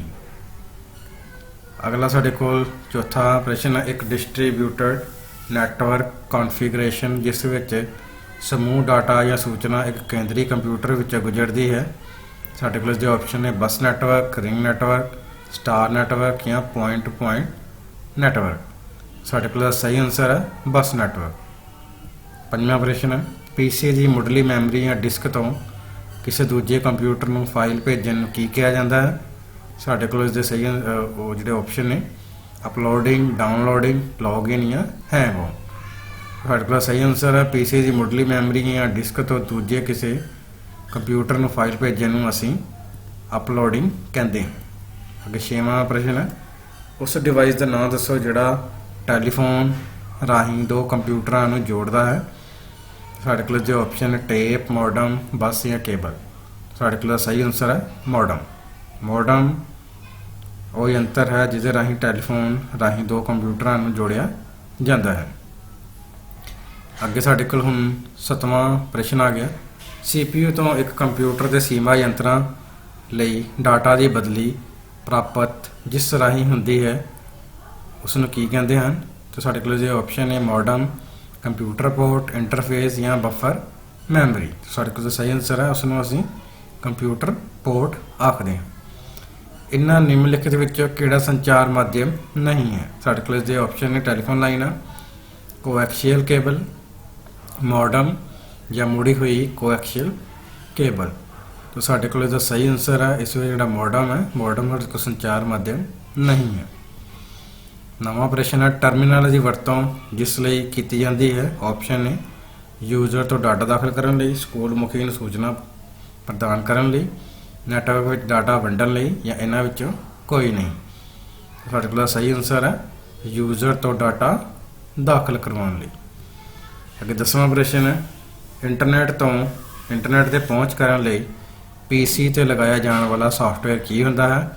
ਸਾਡੇ ਕੋਲ ਇਸ ਦੇ ਆਪਸ਼ਨ ਨੇ www, TCP/IP, ਬਰਾਊਜ਼ਰ ਜਾਂ URL। ਸਾਡੇ ਕੋਲ ਦਾ ਸਹੀ ਆਨਸਰ ਹੈ ਇੰਟਰਨੈਟ ਤੇ ਪਹੁੰਚ ਕਰਨ ਲਈ PC ਤੇ ਲਗਾਇਆ ਜਾਣ ਵਾਲਾ ਸਾਫਟਵੇਅਰ ਬਰਾਊਜ਼ਰ ਹੁੰਦਾ ਹੈ। ਹੁਣ ਅੱਗੇ ਅਸੀਂ पढ़ ਲੈਂਦੇ ਹਾਂ सही गलत। ਪਹਿਲਾਂ ਸਾਡੇ ਕੋਲ ਇੱਕ ਨੋਡ ਇੱਕ ਕੰਪਿਊਟਰ ਹੈ ਜੋ ਇੱਕ ਨੈਟਵਰਕ ਨਾਲ ਜੁੜਿਆ ਹੋਇਆ ਹੈ, ਜੀ ਸਾਡੇ ਕੋਲ ਸਹੀ ਹੈ। ਮੈਂ ਨੈਟਵਰਕ ਉਹ ਨੈਟਵਰਕ ਹੈ ਜੋ ਇੱਕ ਸ਼ਹਿਰ ਵਿੱਚ ਫੈਲਿਆ ਹੁੰਦਾ ਹੈ, ਸਹੀ। ਹੁਣ ਅੱਗੇ ਸਾਡੇ ਕੋਲ ਤੀਸਰਾ ਪੁਆਇੰਟ ਹੈ, ਉਹ ਦਰ ਜਿਸ ਤੇ ਲੈਨ ਡਾਟਾ ਬਦਲਦਾ ਹੈ ਗੀਗਾਬਾਈਟ ਪ੍ਰਤੀ ਸੈਕਿੰਡ ਹੁੰਦਾ ਹੈ, ਗਲਤ। ਨੈਟਵਰਕ ਇੰਟਰਫੇਸ ਇਕਾਈ ਇੱਕ ਯੰਤਰ ਹੈ ਜੋ ਸਰਵਰ ਨਾਲ ਅਤੇ ਸਮੂਹ ਵਰਕਸਟੇਸ਼ਨਾਂ ਨਾਲ ਉਹਨਾਂ ਦਰਮਿਆਨ ਕਨੈਕਸ਼ਨ ਜੋੜਨ ਲਈ ਹੁੰਦੇ ਹਨ, ਸਹੀ। ਨੈਟਵਰਕ ਸੰਕਲਪ ਵਿੱਚ URL ਦਾ ਭਾਵ ਯੂਨੀਫਾਰਮ ਰਿਸੋਰਸ ਲੋਕੇਟਰ ਹੁੰਦਾ ਹੈ, ਸਹੀ। ਛੇਵਾਂ ਸਾਡੇ ਕੋਲ 1 Gbps 10 ਕਰੋੜ ਬਿਟ ਪ੍ਰਤੀ ਸੈਕਿੰਡ ਦੇ ਬਰਾਬਰ ਹੁੰਦਾ ਹੈ, ਗਲਤ। ਅੱਗੇ ਸੱਤਵਾਂ ਪੁਆਇੰਟ ਹੈ, ਹਵਾ ਵਿੱਚ ਗੈਰ ਮਾਰਗ ਦਰਸ਼ਕ ਸੰਚਾਰ ਮਾਧਿਅਮ ਹੈ, ਸਹੀ। ਹੁਣ ਅੱਗੇ ਅਸੀਂ 8ਵਾਂ ਪੁਆਇੰਟ ਪੜ੍ਹ ਲੈਂਦੇ ਹਾਂ, ਡਿਵਾਈਸ ਜਿਹੜਾ ਤੁਹਾਨੂੰ ਬਹੁਮੁਖੀ ਕੰਪਿਊਟਰਾਂ ਨੂੰ ਇੱਕਹਰੇ ਨੈਟਵਰਕ ਨਾਲ ਜੋੜਨ ਦੀ ਆਗਿਆ ਦਿੰਦਾ ਹੈ, ਹੱਬ ਹੁੰਦਾ ਹੈ, ਸਹੀ। ਬੈਂਡਵਿਡਥ ਮਾਧਿਅਮ ਦੀ ਸਮਰੱਥਾ ਹੈ ਜਿਸ ਵਿੱਚ ਸਿਗਨਲ ਦਾ ਸੰਚਾਰ ਹੁੰਦਾ ਹੈ, ਸਹੀ। ਜੇਕਰ ਕਿਸੇ ਫਾਈਲ ਦੇ ਨੈਟਵਰਕ ਵਿੱਚ ਦੋ ਜਾਂ ਵਧੇਰੇ ਕੰਪਿਊਟਰਾਂ ਵਿੱਚ ਕਾਪੀਆਂ ਹੋਣ ਅਤੇ ਜੇਕਰ ਕੋਈ ਇੱਕ ਉਪਲਬਧ ਨਾ ਹੋਵੇ ਤਾਂ ਹੋਰ ਕਾਪੀਆਂ ਵਰਤੀਆਂ ਜਾ ਸਕਦੀਆਂ ਹਨ, ਸਹੀ। ਅੱਗੇ ਹੁਣ ਅਸੀਂ ਨਿਮਨਲਿਖਤ ਲਈ ਉੱਚੀ ਸ਼ਬਦ ਦੇਖ ਲੈਂਦੇ ਹਾਂ। ਪਹਿਲਾ ਸਾਡੇ ਕੋਲ ਸੰਚਾਰ ਪ੍ਰਣਾਲੀ ਦੇ ਸਾਧਨ ਦੁਆਰਾ ਜੋੜੇ ਗਏ ਕੰਪਿਊਟਰਾਂ ਦਾ ਸੰਗ੍ਰਹਿ ਕੀ ਹੁੰਦਾ ਹੈ, ਨੈਟਵਰਕ। ਦੂਸਰਾ ਹੈ, ਇੱਕ ਨੈਟਵਰਕ ਵਿੱਚ ਨੋਡ ਦੇ ਆਪਸੀ ਸੰਬੰਧ ਦਾ ਨਮੂਨਾ ਹੈ ਟਪੋਲਜੀ ਜਿਸ ਵਿੱਚ ਕੇਂਦਰੀ ਨੋਡ ਸ਼ਾਮਲ ਹੁੰਦੀ ਹੈ ਜਿਸ ਨਾਲ ਨੋਡਸ ਹਰ ਇੱਕ ਮਾਰਗ ਦੁਆਰਾ ਜੁੜੀਆਂ ਹੁੰਦੀਆਂ ਹਨ, ਉਸ ਨੂੰ ਸਟਾਰ ਟਪੋਲਜੀ ਕਿਹਾ ਜਾਂਦਾ ਹੈ। ਹੁਣ ਅੱਗੇ ਸਾਡੇ ਕੋਲ ਚੌਥਾ ਪੁਆਇੰਟ ਹੈ, ਵਿਕਸਿਤ ਅਤੇ ਡਿਜ਼ਾਈਨ ਕੀਤੀ ਗਈ ਪਹਿਲੀ ਵੈਨ ਪ੍ਰਾਈਵੇਟ ਨੈਟਵਰਕ ਸੀ ARPANET। ਡਾਟਾ ਸੰਚਾਰ ਗਤੀ ਨੂੰ ਮਾਪਣ ਵਾਲੀ ਇੱਕ ਇਕਾਈ ਨੂੰ ਅਸੀਂ ਬੋਰਡ ਕਹਿੰਦੇ ਹਾਂ। ਅੱਗੇ ਸਾਡੇ ਕੋਲ ਆ ਗਏ ਛੋਟੇ ਉੱਤਰਾਂ ਵਾਲੇ ਪ੍ਰਸ਼ਨ। ਪਹਿਲਾ ਪ੍ਰਸ਼ਨ, ਨੈਟਵਰਕ ਕੀ ਹੁੰਦਾ ਹੈ? ਨੈਟਵਰਕ ਦੋ ਜਾਂ ਦੋ ਤੋਂ ਵੱਧ ਕੰਪਿਊਟਰਾਂ ਦਾ ਇਕੱਠ ਹੁੰਦਾ ਹੈ ਜੋ ਕਿ ਨੈਟਵਰਕ ਵਿੱਚ ਤਾਰਾਂ, ਟੈਲੀਫੋਨ ਲਾਈਨਾਂ, ਰੇਡੀਓ ਤਰੰਗਾਂ, ਸੈਟੇਲਾਈਟ ਜਾਂ ਇਨਫਰਾਰੈਡ ਦੀਆਂ ਤਰੰਗਾਂ ਰਾਹੀਂ ਆਪਸ ਵਿੱਚ ਜੁੜੇ ਹੁੰਦੇ ਹਨ ਤਾਂ ਜੋ ਫਾਈਲਾਂ ਦੀ ਅਦਲਾ ਬਦਲੀ, ਸਰੋਤਾਂ ਦੀ ਸਾਂਝ ਕੀਤੀ ਜਾ ਸਕੇ। ਨੈਟਵਰਕ ਰਾਹੀਂ ਕਈ ਯੂਜ਼ਰਾਂ ਵਿਚਕਾਰ ਸੌਫਟਵੇਅਰ ਅਤੇ ਹਾਰਡਵੇਅਰ ਸਰੋਤਾਂ ਦੀ ਸਾਂਝ ਕਰ ਸਕਦੇ ਹਾਂ। ਦੂਸਰਾ ਪ੍ਰਸ਼ਨ ਹੈ, ਕੰਪਿਊਟਰ ਨੂੰ ਐਨਾਲੌਗ ਟੈਲੀਫੋਨ ਲਾਈਨ ਨਾਲ ਜੋੜਨ ਵਾਲੇ ਯੰਤਰ ਦਾ ਨਾਮ ਦੱਸੋ। ਇਸ ਦੀਆਂ ਵੱਖੋ-ਵੱਖ ਕਿਸਮਾਂ ਕਿਹੜੀਆਂ ਹਨ? ਤਾਂ ਕੰਪਿਊਟਰ ਨੂੰ ਐਨਾਲੌਗ ਟੈਲੀਫੋਨ ਲਾਈਨ ਨਾਲ ਜੋੜਨ ਵਾਲੇ ਯੰਤਰ ਦਾ ਨਾਮ ਮੋਡਮ ਹੈ। ਇਸ ਦੀਆਂ ਦੋ ਕਿਸਮਾਂ ਹੁੰਦੀਆਂ ਹਨ, ਪਹਿਲਾ ਹੈ ਅੰਦਰੂਨੀ ਮੋਡਮ, ਦੂਸਰਾ ਹੈ ਬਾਹਰੀ ਮੋਡਮ। ਤੀਸਰਾ ਪ੍ਰਸ਼ਨ ਹੈ, ਸੰਚਾਰ ਚੈਨਲ ਦੀ ਪਰਿਭਾਸ਼ਾ ਦਿਓ। ਇੱਕ ਸੰਚਾਰ ਮਾਧਿਅਮ ਕੋਈ ਵੀ ਸਮੱਗਰੀ ਪਦਾਰਥ ਹੁੰਦਾ ਹੈ ਜਿਹੜਾ ਲਹਿਰਾਂ ਜਾਂ ਊਰਜਾ ਨੂੰ ਫੈਲਾਉਂਦਾ ਹੈ। ਕੰਪਿਊਟਰ ਨੈਟਵਰਕਿੰਗ ਵਿੱਚ ਕੰਪਿਊਟਰ ਅਤੇ ਟੈਲੀਕਮਿਊਨੀਕੇਸ਼ਨ ਯੰਤਰ ਡਾਟੇ ਨੂੰ ਇੱਕ ਜਗ੍ਹਾ ਤੋਂ ਦੂਜੀ ਜਗ੍ਹਾ ਤੱਕ ਭੇਜਣ ਲਈ ਸਿਗਨਲ ਦੀ ਵਰਤੋਂ ਕਰਦੇ ਹਨ ਅਤੇ ਇਹ ਸਿਗਨਲ ਇਲੈਕਟ੍ਰੋਮੈਗਨੈਟਿਕ ਊਰਜਾ ਦੇ ਰੂਪ ਵਿੱਚ ਵੱਖ-ਵੱਖ ਯੰਤਰਾਂ ਵਿਚਕਾਰ ਸੰਚਾਰ ਕਰਦੇ ਹਨ। ਇਸ ਵਿੱਚ ਡਾਟਾ ਤਾਂਬੇ ਦੀਆਂ ਤਾਰਾਂ, ਫਾਈਬਰ ਆਪਟੀਕਲ ਤਾਰ, ਰੇਡੀਓ ਅਤੇ ਮਾਈਕ੍ਰੋਵੇਵ ਰਾਹੀਂ ਸੰਚਾਰ ਕਰਦਾ ਹੈ। ਅੱਗੇ ਚੌਥਾ ਪ੍ਰਸ਼ਨ ਹੈ, ਨੈਟਵਰਕ ਟਪੋਲਜੀ ਕੀ ਹੁੰਦੀ ਹੈ? ਵੱਖ-ਵੱਖ ਨੋਡਸ ਜਾਂ ਕੰਪਿਊਟਰ ਆਪਸ ਵਿੱਚ ਜਿਸ ਕ੍ਰਮ ਵਿੱਚ ਜੁੜੇ ਹੁੰਦੇ ਹਨ ਉਹਨਾਂ ਨੂੰ ਨੈਟਵਰਕ ਟਪੋਲਜੀ ਕਿਹਾ ਜਾਂਦਾ ਹੈ। ਇਹ ਕੰਪਿਊਟਰ ਨੈਟਵਰਕ ਹਾਰਡਵੇਅਰ ਦੀ ਸਥਿਤੀ ਨੂੰ ਦਰਸਾਉਂਦਾ ਹੈ। ਟਪੋਲਜੀ ਨੈਟਵਰਕ ਯੰਤਰਾਂ ਦੇ ਵਿੱਚ ਵਰਤੇ ਜਾਂਦੇ ਡਾਟੇ ਦੇ ਰਸਤੇ ਦਾ ਪਤਾ ਲਗਾਉਂਦੀ ਹੈ। ਅੱਗੇ ਪੰਜਵਾਂ ਪ੍ਰਸ਼ਨ ਹੈ, URL ਕੀ ਹੁੰਦਾ ਹੈ ਅਤੇ www ਕੀ ਹੈ? URL ਇੰਟਰਨੈਟ ਦੇ ਉਪਲਬਧ ਵੈਬਸਾਈਟ ਜਾਂ ਕਿਸੇ ਰਿਸੋਰਸ ਦਾ ਐਡਰੈਸ ਹੁੰਦਾ ਹੈ ਜਿਸ ਤੱਕ ਇੰਟਰਨੈਟ ਦੇ ਜ਼ਰੀਏ ਪਹੁੰਚਿਆ ਜਾ ਸਕਦਾ ਹੈ। ਇੰਟਰਨੈਟ ਦੀ ਦੁਨੀਆ ਵਿੱਚ ਵੱਖ-ਵੱਖ ਸੂਚਨਾ ਜਿਵੇਂ ਕਿ ਫਾਈਲ, ਦਸਤਾਵੇਜ਼, ਆਡੀਓ, ਵੀਡੀਓ, ਗਾਣੇ ਆਦਿ ਉਪਲਬਧ ਹਨ ਅਤੇ ਇਹ ਸੂਚਨਾ ਅਸੀਮਿਤ ਹੈ। ਇਸ ਕਰਕੇ ਹਰੇਕ ਸੂਚਨਾ ਦੀ ਪਛਾਣ ਕਰਨ ਲਈ ਉਸ ਨੂੰ ਇੱਕ ਨਾਂ ਦਿੱਤਾ ਜਾਂਦਾ ਹੈ ਜਿਸ ਨੂੰ ਯੂਨੀਫਾਰਮ ਰਿਸੋਰਸ ਲੋਕੇਟਰ ਕਹਿੰਦੇ ਹਨ। ਹੁਣ ਅੱਗੇ ਅਸੀਂ www ਬਾਰੇ ਜਾਣ ਲੈਂਦੇ ਹਾਂ। www ਦਾ ਪੂਰਾ ਨਾਮ ਵਰਲਡ ਵਾਈਡ ਵੈਬ ਹੈ। ਇਹ ਇੱਕ ਇਨਫੋਰਮੇਸ਼ਨ ਸਿਸਟਮ ਹੈ ਜਿਸ ਵਿੱਚ ਬਹੁਤ ਸਾਰੇ ਮੀਡੀਆ ਜਿਵੇਂ ਕਿ ਆਡੀਓ, ਫੋਟੋ, ਫਾਈਲ, ਵੀਡੀਓ ਆਦਿ ਸਟੋਰ ਹੁੰਦੇ ਹਨ ਜਿਸ ਤੱਕ ਪਹੁੰਚ ਕਰਨ ਲਈ ਸਾਨੂੰ URL ਦੀ ਵਰਤੋਂ ਕਰਨੀ ਪੈਂਦੀ ਹੈ। ਅੱਗੇ ਸਾਡੇ ਕੋਲ ਛੇਵਾਂ ਪ੍ਰਸ਼ਨ ਹੈ, ਇੰਟਰ ਨੈਟਵਰਕਿੰਗ ਕੀ ਹੁੰਦੀ ਹੈ? ਵੱਖ-ਵੱਖ ਨੈਟਵਰਕਾਂ ਨੂੰ ਆਪਸ ਵਿੱਚ ਜੋੜਨ ਦਾ ਪ੍ਰੋਸੈਸ ਇੰਟਰਨੈਟਵਰਕਿੰਗ ਅਖਵਾਉਂਦਾ ਹੈ ਅਤੇ ਇਸ ਤਰ੍ਹਾਂ ਦੇ ਬਣਾਏ ਗਏ ਨੈਟਵਰਕ ਨੂੰ ਇੰਟਰਨੈਟਵਰਕ ਕਿਹਾ ਜਾਂਦਾ ਹੈ। ਇੰਟਰਨੈਟਵਰਕ ਵਿੱਚ ਵੱਖ-ਵੱਖ ਨੈਟਵਰਕਾਂ ਨੂੰ ਆਪਸ ਵਿੱਚ ਜੋੜਨ ਲਈ ਕਈ ਕਿਸਮਾਂ ਦੇ ਯੰਤਰਾਂ ਦੀ ਵਰਤੋਂ ਕੀਤੀ ਜਾਂਦੀ ਹੈ, ਜਿਵੇਂ ਕਿ ਰਾਊਟਰ, ਗੇਟਵੇ ਆਦਿ। ਅਗਲਾ ਪ੍ਰਸ਼ਨ ਹੈ, FTP ਕੀ ਹੈ ਅਤੇ ਇਸ ਦੇ ਲਾਭ ਕੀ ਹਨ? FTP ਦਾ ਪੂਰਾ ਨਾਮ ਫਾਈਲ ਟ੍ਰਾਂਸਫਰ ਪ੍ਰੋਟੋਕੋਲ ਹੈ ਅਤੇ ਇਸ ਪ੍ਰੋਟੋਕੋਲ ਦੀ ਵਰਤੋਂ ਕਲਾਇੰਟ ਅਤੇ ਸਰਵਰ ਦੇ ਵਿਚਕਾਰ ਫਾਈਲ ਨੂੰ ਟ੍ਰਾਂਸਫਰ ਕਰਨ ਲਈ ਕੀਤੀ ਜਾਂਦੀ ਹੈ। ਕਿਸੇ ਹੋਰ ਤਰੀਕੇ ਦੇ ਮੁਕਾਬਲੇ ਫਾਈਲ ਟ੍ਰਾਂਸਫਰ ਪ੍ਰੋਟੋਕੋਲ ਦੀ ਵਰਤੋਂ ਨਾਲ ਤੇਜ਼ੀ ਨਾਲ ਫਾਈਲ ਟ੍ਰਾਂਸਫਰ ਕੀਤੀ ਜਾ ਸਕਦੀ ਹੈ। ਅਗਲਾ ਸਾਡੇ ਕੋਲ ਪ੍ਰਸ਼ਨ ਹੈ, ਨੈਟਵਰਕ ਹੱਬ ਕੀ ਹੈ ਅਤੇ ਇਸ ਦੇ ਲਾਭ ਕੀ ਹਨ? ਹੱਬ ਇੱਕ ਨੈਟਵਰਕਿੰਗ ਯੰਤਰ ਹੈ ਜੋ ਕਿ ਇੱਕ ਨੈਟਵਰਕ ਕਨੈਕਸ਼ਨ ਨੂੰ ਇੱਕ ਤੋਂ ਵੱਧ ਕੰਪਿਊਟਰਾਂ ਵਿੱਚ ਵੰਡਦਾ ਹੈ। ਕਿਸੇ ਇੱਕ ਨੈਟਵਰਕ ਵਿੱਚ ਜਦੋਂ ਇੱਕ ਕੰਪਿਊਟਰ ਸੂਚਨਾ ਲਈ ਕਿਸੇ ਵਿਸ਼ੇਸ਼ ਕੰਪਿਊਟਰ ਨੂੰ ਬੇਨਤੀ ਕਰਦਾ ਹੈ ਤਾਂ ਹੱਬ ਉਸ ਬੇਨਤੀ ਨੂੰ ਪ੍ਰਾਪਤ ਕਰਕੇ ਅੱਗੇ ਮੇਨ ਕੰਪਿਊਟਰ ਤੱਕ ਭੇਜ ਦਿੰਦਾ ਹੈ। ਹੱਬ ਇੱਕ ਪੋਰਟ ਤੋਂ ਪ੍ਰਾਪਤ ਹੋਏ ਡਾਟਾ ਪੈਕੇਟ ਨੂੰ ਡੁਪਲੀਕੇਟ ਕਰਨ ਦਾ ਕੰਮ ਕਰਦਾ ਹੈ ਅਤੇ ਉਸ ਨੂੰ ਸਮੂਹ ਪੋਰਟਾਂ 'ਤੇ ਉਪਲਬਧ ਕਰਵਾਉਂਦਾ ਹੈ ਅਤੇ ਇਸ ਨਾਲ ਜੁੜੇ ਸਮੂਹ ਯੰਤਰਾਂ ਦੇ ਦਰਮਿਆਨ ਡਾਟਾ ਵੰਡ ਦੀ ਆਗਿਆ ਵੀ ਦਿੰਦਾ ਹੈ। ਅੱਗੇ ਸਾਡੇ ਕੋਲ 8ਵਾਂ ਪ੍ਰਸ਼ਨ ਹੈ, ਡਾਟਾ ਬਦਲੀ ਮੁੱਲ ਸ਼ਬਦ ਦੀ ਪਰਿਭਾਸ਼ਾ ਦਿਓ, ਇਸ ਦੀਆਂ ਇਕਾਈਆਂ ਕੀ ਹਨ? ਕੰਪਿਊਟਰ ਵਿਚਕਾਰ ਡਾਟਾ ਦੀ ਅਦਲਾ ਬਦਲੀ ਕਰਨਾ ਡਾਟਾ ਟ੍ਰਾਂਸਫਰ ਅਖਵਾਉਂਦਾ ਹੈ। ਇੱਕ ਮਿੱਥੇ ਸਮੇਂ ਵਿੱਚ ਡਾਟਾ ਦੀ ਜਿੰਨੀ ਮਾਤਰਾ ਕੰਪਿਊਟਰਾਂ ਵਿਚਕਾਰ ਟ੍ਰਾਂਸਫਰ ਕੀਤੀ ਜਾਂਦੀ ਹੈ ਉਸ ਨੂੰ ਡਾਟਾ ਬਦਲੀ ਦਰ ਕਿਹਾ ਜਾਂਦਾ ਹੈ। ਡਾਟਾ ਬਦਲੀ ਦਰ ਨੂੰ ਬਿਟਸ ਵਿੱਚ ਪ੍ਰਗਟਾਇਆ ਜਾਂਦਾ ਹੈ। ਡਾਟਾ ਬਦਲੀ ਦੀਆਂ ਇਕਾਈਆਂ ਬਿਟ ਦਰਾਂ ਵਿੱਚ ਹੇਠ ਲਿਖੇ ਅਨੁਸਾਰ ਹੋ ਸਕਦੀਆਂ ਹਨ। ਪਹਿਲਾ ਸਾਡੇ ਕੋਲ ਹੈ KBPS, ਜਿਸ ਦਾ ਪੂਰਾ ਨਾਮ ਹੈ ਕਿਲੋਬਿਟ ਪਰ ਸੈਕਿੰਡ। ਦੂਸਰਾ ਹੈ MBPS, ਮੈਗਾਬਿਟ ਪਰ ਸੈਕਿੰਡ। ਤੀਸਰਾ ਹੈ GBPS, ਗੀਗਾਬਿਟ ਪਰ ਸੈਕਿੰਡ। ਚੌਥਾ ਸਾਡੇ ਕੋਲ TBPS, ਟੈਰਾਬਿਟਸ ਪਰ ਸੈਕਿੰਡ। ਅੱਗੇ 9ਵਾਂ ਪ੍ਰਸ਼ਨ ਹੈ, ਤੁਸੀਂ ਸੰਚਾਰ ਮਾਧਿਅਮ ਸ਼ਬਦ ਤੋਂ ਕੀ ਸਮਝਦੇ ਹੋ? ਸੰਚਾਰ ਮਾਧਿਅਮ ਨੂੰ ਸੰਚਾਰ ਚੈਨਲ ਵੀ ਕਿਹਾ ਜਾਂਦਾ ਹੈ। ਸੰਚਾਰ ਮਾਧਿਅਮ ਉਹ ਮਾਧਿਅਮ ਹੁੰਦੇ ਹਨ ਜਿਸ ਰਾਹੀਂ ਨੈਟਵਰਕ ਵਿੱਚ ਡਾਟਾ ਨੂੰ ਇੱਕ ਕੰਪਿਊਟਰ ਤੋਂ ਦੂਜੇ ਕੰਪਿਊਟਰ ਤੱਕ ਭੇਜਿਆ ਜਾਂਦਾ ਹੈ। ਸੰਚਾਰ ਮਾਧਿਅਮ ਦੋ ਕਿਸਮਾਂ ਦੇ ਹੁੰਦੇ ਹਨ। ਪਹਿਲਾ ਹੈ ਗਾਈਡਡ ਮੀਡੀਆ, ਦੂਸਰਾ ਅਨਗਾਈਡਡ ਮੀਡੀਆ। ਨੈਟਵਰਕ ਦੀ ਲੋੜ ਕਿਉਂ ਹੁੰਦੀ ਹੈ? ਨੈਟਵਰਕਿੰਗ ਦੀ ਜਿਹੜੀ ਲੋੜ ਹੋਣ ਦੇ ਜਿਹੜੇ ਮੁੱਖ ਕਾਰਨ, ਪਹਿਲਾ ਹੈ ਕੰਪਿਊਟਰ ਫਾਈਲਾਂ ਨੂੰ ਇਸ ਰਾਹੀਂ ਸਾਂਝਾ ਕੀਤਾ ਜਾ ਸਕਦਾ ਹੈ।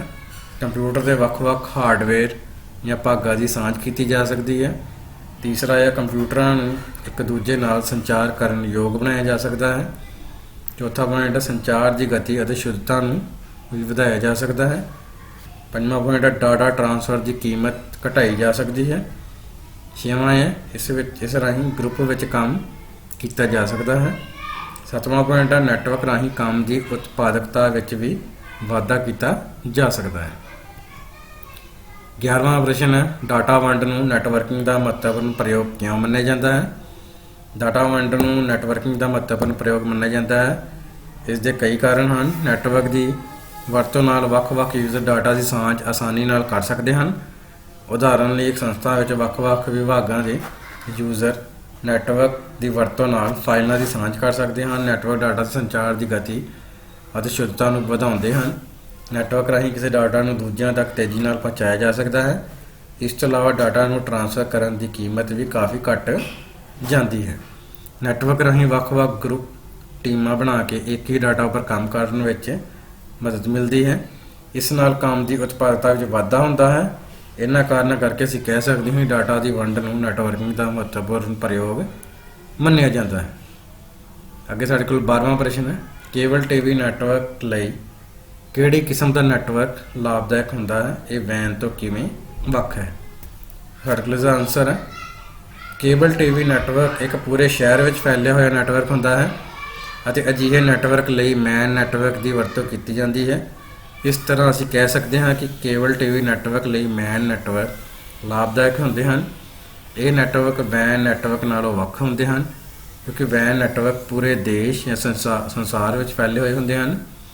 ਇਸ ਤਰ੍ਹਾਂ ਅਸੀਂ ਕਹਿ ਸਕਦੇ ਹਾਂ cable TV network WAN network ਦੇ ਮੁਕਾਬਲੇ ਬਹੁਤ ਛੋਟੇ ਹੁੰਦੇ ਹਨ। ਉਸ ਤੋਂ ਬਾਅਦ ਸਾਡੇ ਕੋਲ 13ਵਾਂ ਪ੍ਰਸ਼ਨ ਹੈ ਗਾਈਡਡ ਅਤੇ ਅਨਗਾਈਡਡ ਮੀਡੀਆ ਡਾਟਾ ਸੰਚਾਰ ਮਾਧਿਅਮ ਕੀ ਹੁੰਦੇ ਹਨ? ਹਰੇਕ ਦੀ ਮਿਸਾਲ ਦਿਓ। ਉਹ ਮੀਡੀਆ ਜਿਸ ਰਾਹੀਂ ਨੈਟਵਰਕ ਵਿੱਚ ਡਾਟਾ ਨੂੰ ਇੱਕ ਕੰਪਿਊਟਰ ਤੋਂ ਦੂਸਰੇ ਕੰਪਿਊਟਰ ਤੱਕ ਭੇਜਿਆ ਜਾਂਦਾ ਹੈ ਉਸ ਨੂੰ ਟਰਾਂਸਮਿਸ਼ਨ ਮੀਡੀਆ ਕਿਹਾ ਜਾਂਦਾ ਹੈ। ਟਰਾਂਸਮਿਸ਼ਨ ਮੀਡੀਆ ਨੂੰ ਸੰਚਾਰ ਮਾਧਿਅਮ ਵੀ ਕਿਹਾ ਜਾਂਦਾ ਹੈ। ਕੰਪਿਊਟਰ ਨੈਟਵਰਕ ਵਿੱਚ ਡਾਟਾ ਸੰਚਾਰ ਲਈ ਦੋ ਕਿਸਮਾਂ ਦੇ ਮੀਡੀਆ ਵਰਤੇ ਜਾਂਦੇ ਹਨ। ਪਹਿਲਾ ਸਾਡੇ ਕੋਲ ਹੈ ਗਾਈਡਡ ਮੀਡੀਆ, ਦੂਸਰਾ ਅਨਗਾਈਡਡ ਮੀਡੀਆ। ਪਹਿਲਾਂ ਅਸੀਂ ਗੱਲ ਕਰਾਂਗੇ ਗਾਈਡਡ ਮੀਡੀਆ।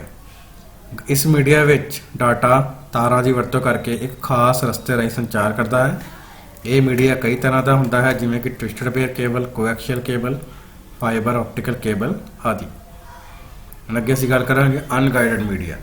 ਇਸ ਮੀਡੀਆ ਵਿੱਚ ਡਾਟਾ ਸੰਚਾਰ ਬਿਨਾਂ ਤਾਰਾਂ ਦੇ ਹਵਾ ਰਾਹੀਂ ਹੁੰਦਾ ਹੈ। ਇਸ ਵਿੱਚ ਡਾਟਾ ਦਾ ਪ੍ਰਵਾਹ ਇੱਕ ਖਾਸ ਰਸਤੇ ਦੀ ਬਜਾਏ ਹਰ ਦਿਸ਼ਾ ਵਿੱਚ ਹੋ ਸਕਦਾ ਹੈ। ਇਹ ਮੀਡੀਆ ਉਹਨਾਂ ਥਾਵਾਂ ਉੱਤੇ ਵਰਤਿਆ ਜਾਂਦਾ ਹੈ ਜਿੱਥੇ ਕੇਬਲ ਨਾਲ ਸੰਚਾਰ ਕਰਨ ਵਿੱਚ ਸਮੱਸਿਆ ਆਉਂਦੀ ਹੈ। ਅਨਗਾਈਡਡ ਮੀਡੀਆ ਦੀਆਂ ਮੁੱਖ ਕਿਸਮਾਂ ਰੇਡੀਓ ਤਰੰਗਾਂ, ਮਾਈਕਰੋ ਤਰੰਗਾਂ, ਉਪਗ੍ਰਹਿ ਮਾਈਕਰੋ ਤਰੰਗਾਂ, ਇਨਫਰਾਰੈੱਡ ਤਰੰਗਾਂ ਆਦਿ ਹਨ। ਅਗਲਾ ਪ੍ਰਸ਼ਨ ਹੈ, ਨੈਟਵਰਕਿੰਗ ਵਿੱਚ ਮੋਡਮ ਦਾ ਕੀ ਕੰਮ ਹੁੰਦਾ ਹੈ? ਮੋਡਮ ਇੱਕ ਅਜਿਹਾ ਯੰਤਰ ਹੈ ਜੋ ਨੈਟਵਰਕ 'ਤੇ ਡਾਟਾ ਸੰਚਾਰ ਕਰਨ ਲਈ ਵਰਤਿਆ ਜਾਂਦਾ ਹੈ। ਕੰਪਿਊਟਰ ਬਾਈਨਰੀ ਰੂਪ ਵਿੱਚ ਮੋਡਮ ਨੂੰ ਡਾਟਾ ਭੇਜਦੇ ਹਨ ਅਤੇ ਮੋਡਮ ਬਾਈਨਰੀ ਡਾਟੇ ਨੂੰ ਐਨਾਲੌਗ ਰੂਪ ਵਿੱਚ ਬਦਲਦਾ ਹੈ। ਇਹ ਡਾਟਾ ਫਿਰ ਟੈਲੀਫੋਨ ਨੈਟਵਰਕ ਦੇ ਨਾਲ ਸਫ਼ਰ ਕਰਦਾ ਹੈ। ਇਹ ਡਾਟਾ ਜਦੋਂ ਮੰਜ਼ਿਲ 'ਤੇ ਪਹੁੰਚ ਜਾਂਦਾ ਹੈ ਤਾਂ ਉਸ ਕੰਪਿਊਟਰ ਨਾਲ ਜੁੜਿਆ ਮੋਡਮ ਐਨਾਲੌਗ ਸਿਗਨਲ ਨੂੰ ਦੁਬਾਰਾ ਬਾਈਨਰੀ ਰੂਪ ਵਿੱਚ ਬਦਲ ਦਿੰਦਾ ਹੈ। ਇਸ ਪ੍ਰਕਾਰ ਮੋਡਮ ਨੈਟਵਰਕ 'ਤੇ ਡਾਟੇ ਦਾ ਸੰਚਾਰ ਕਰਦਾ ਹੈ। ਸੋ ਬੱਚਿਓ, ਜੇਕਰ ਤੁਹਾਨੂੰ ਇਹ ਵੀਡੀਓ ਵਧੀਆ ਲੱਗੀ ਤਾਂ ਇਸ ਚੈਨਲ ਨੂੰ ਲਾਈਕ, ਸਬਸਕ੍ਰਾਈਬ ਅਤੇ ਸ਼ੇਅਰ ਕਰਨਾ ਨਾ ਭੁੱਲਿਓ।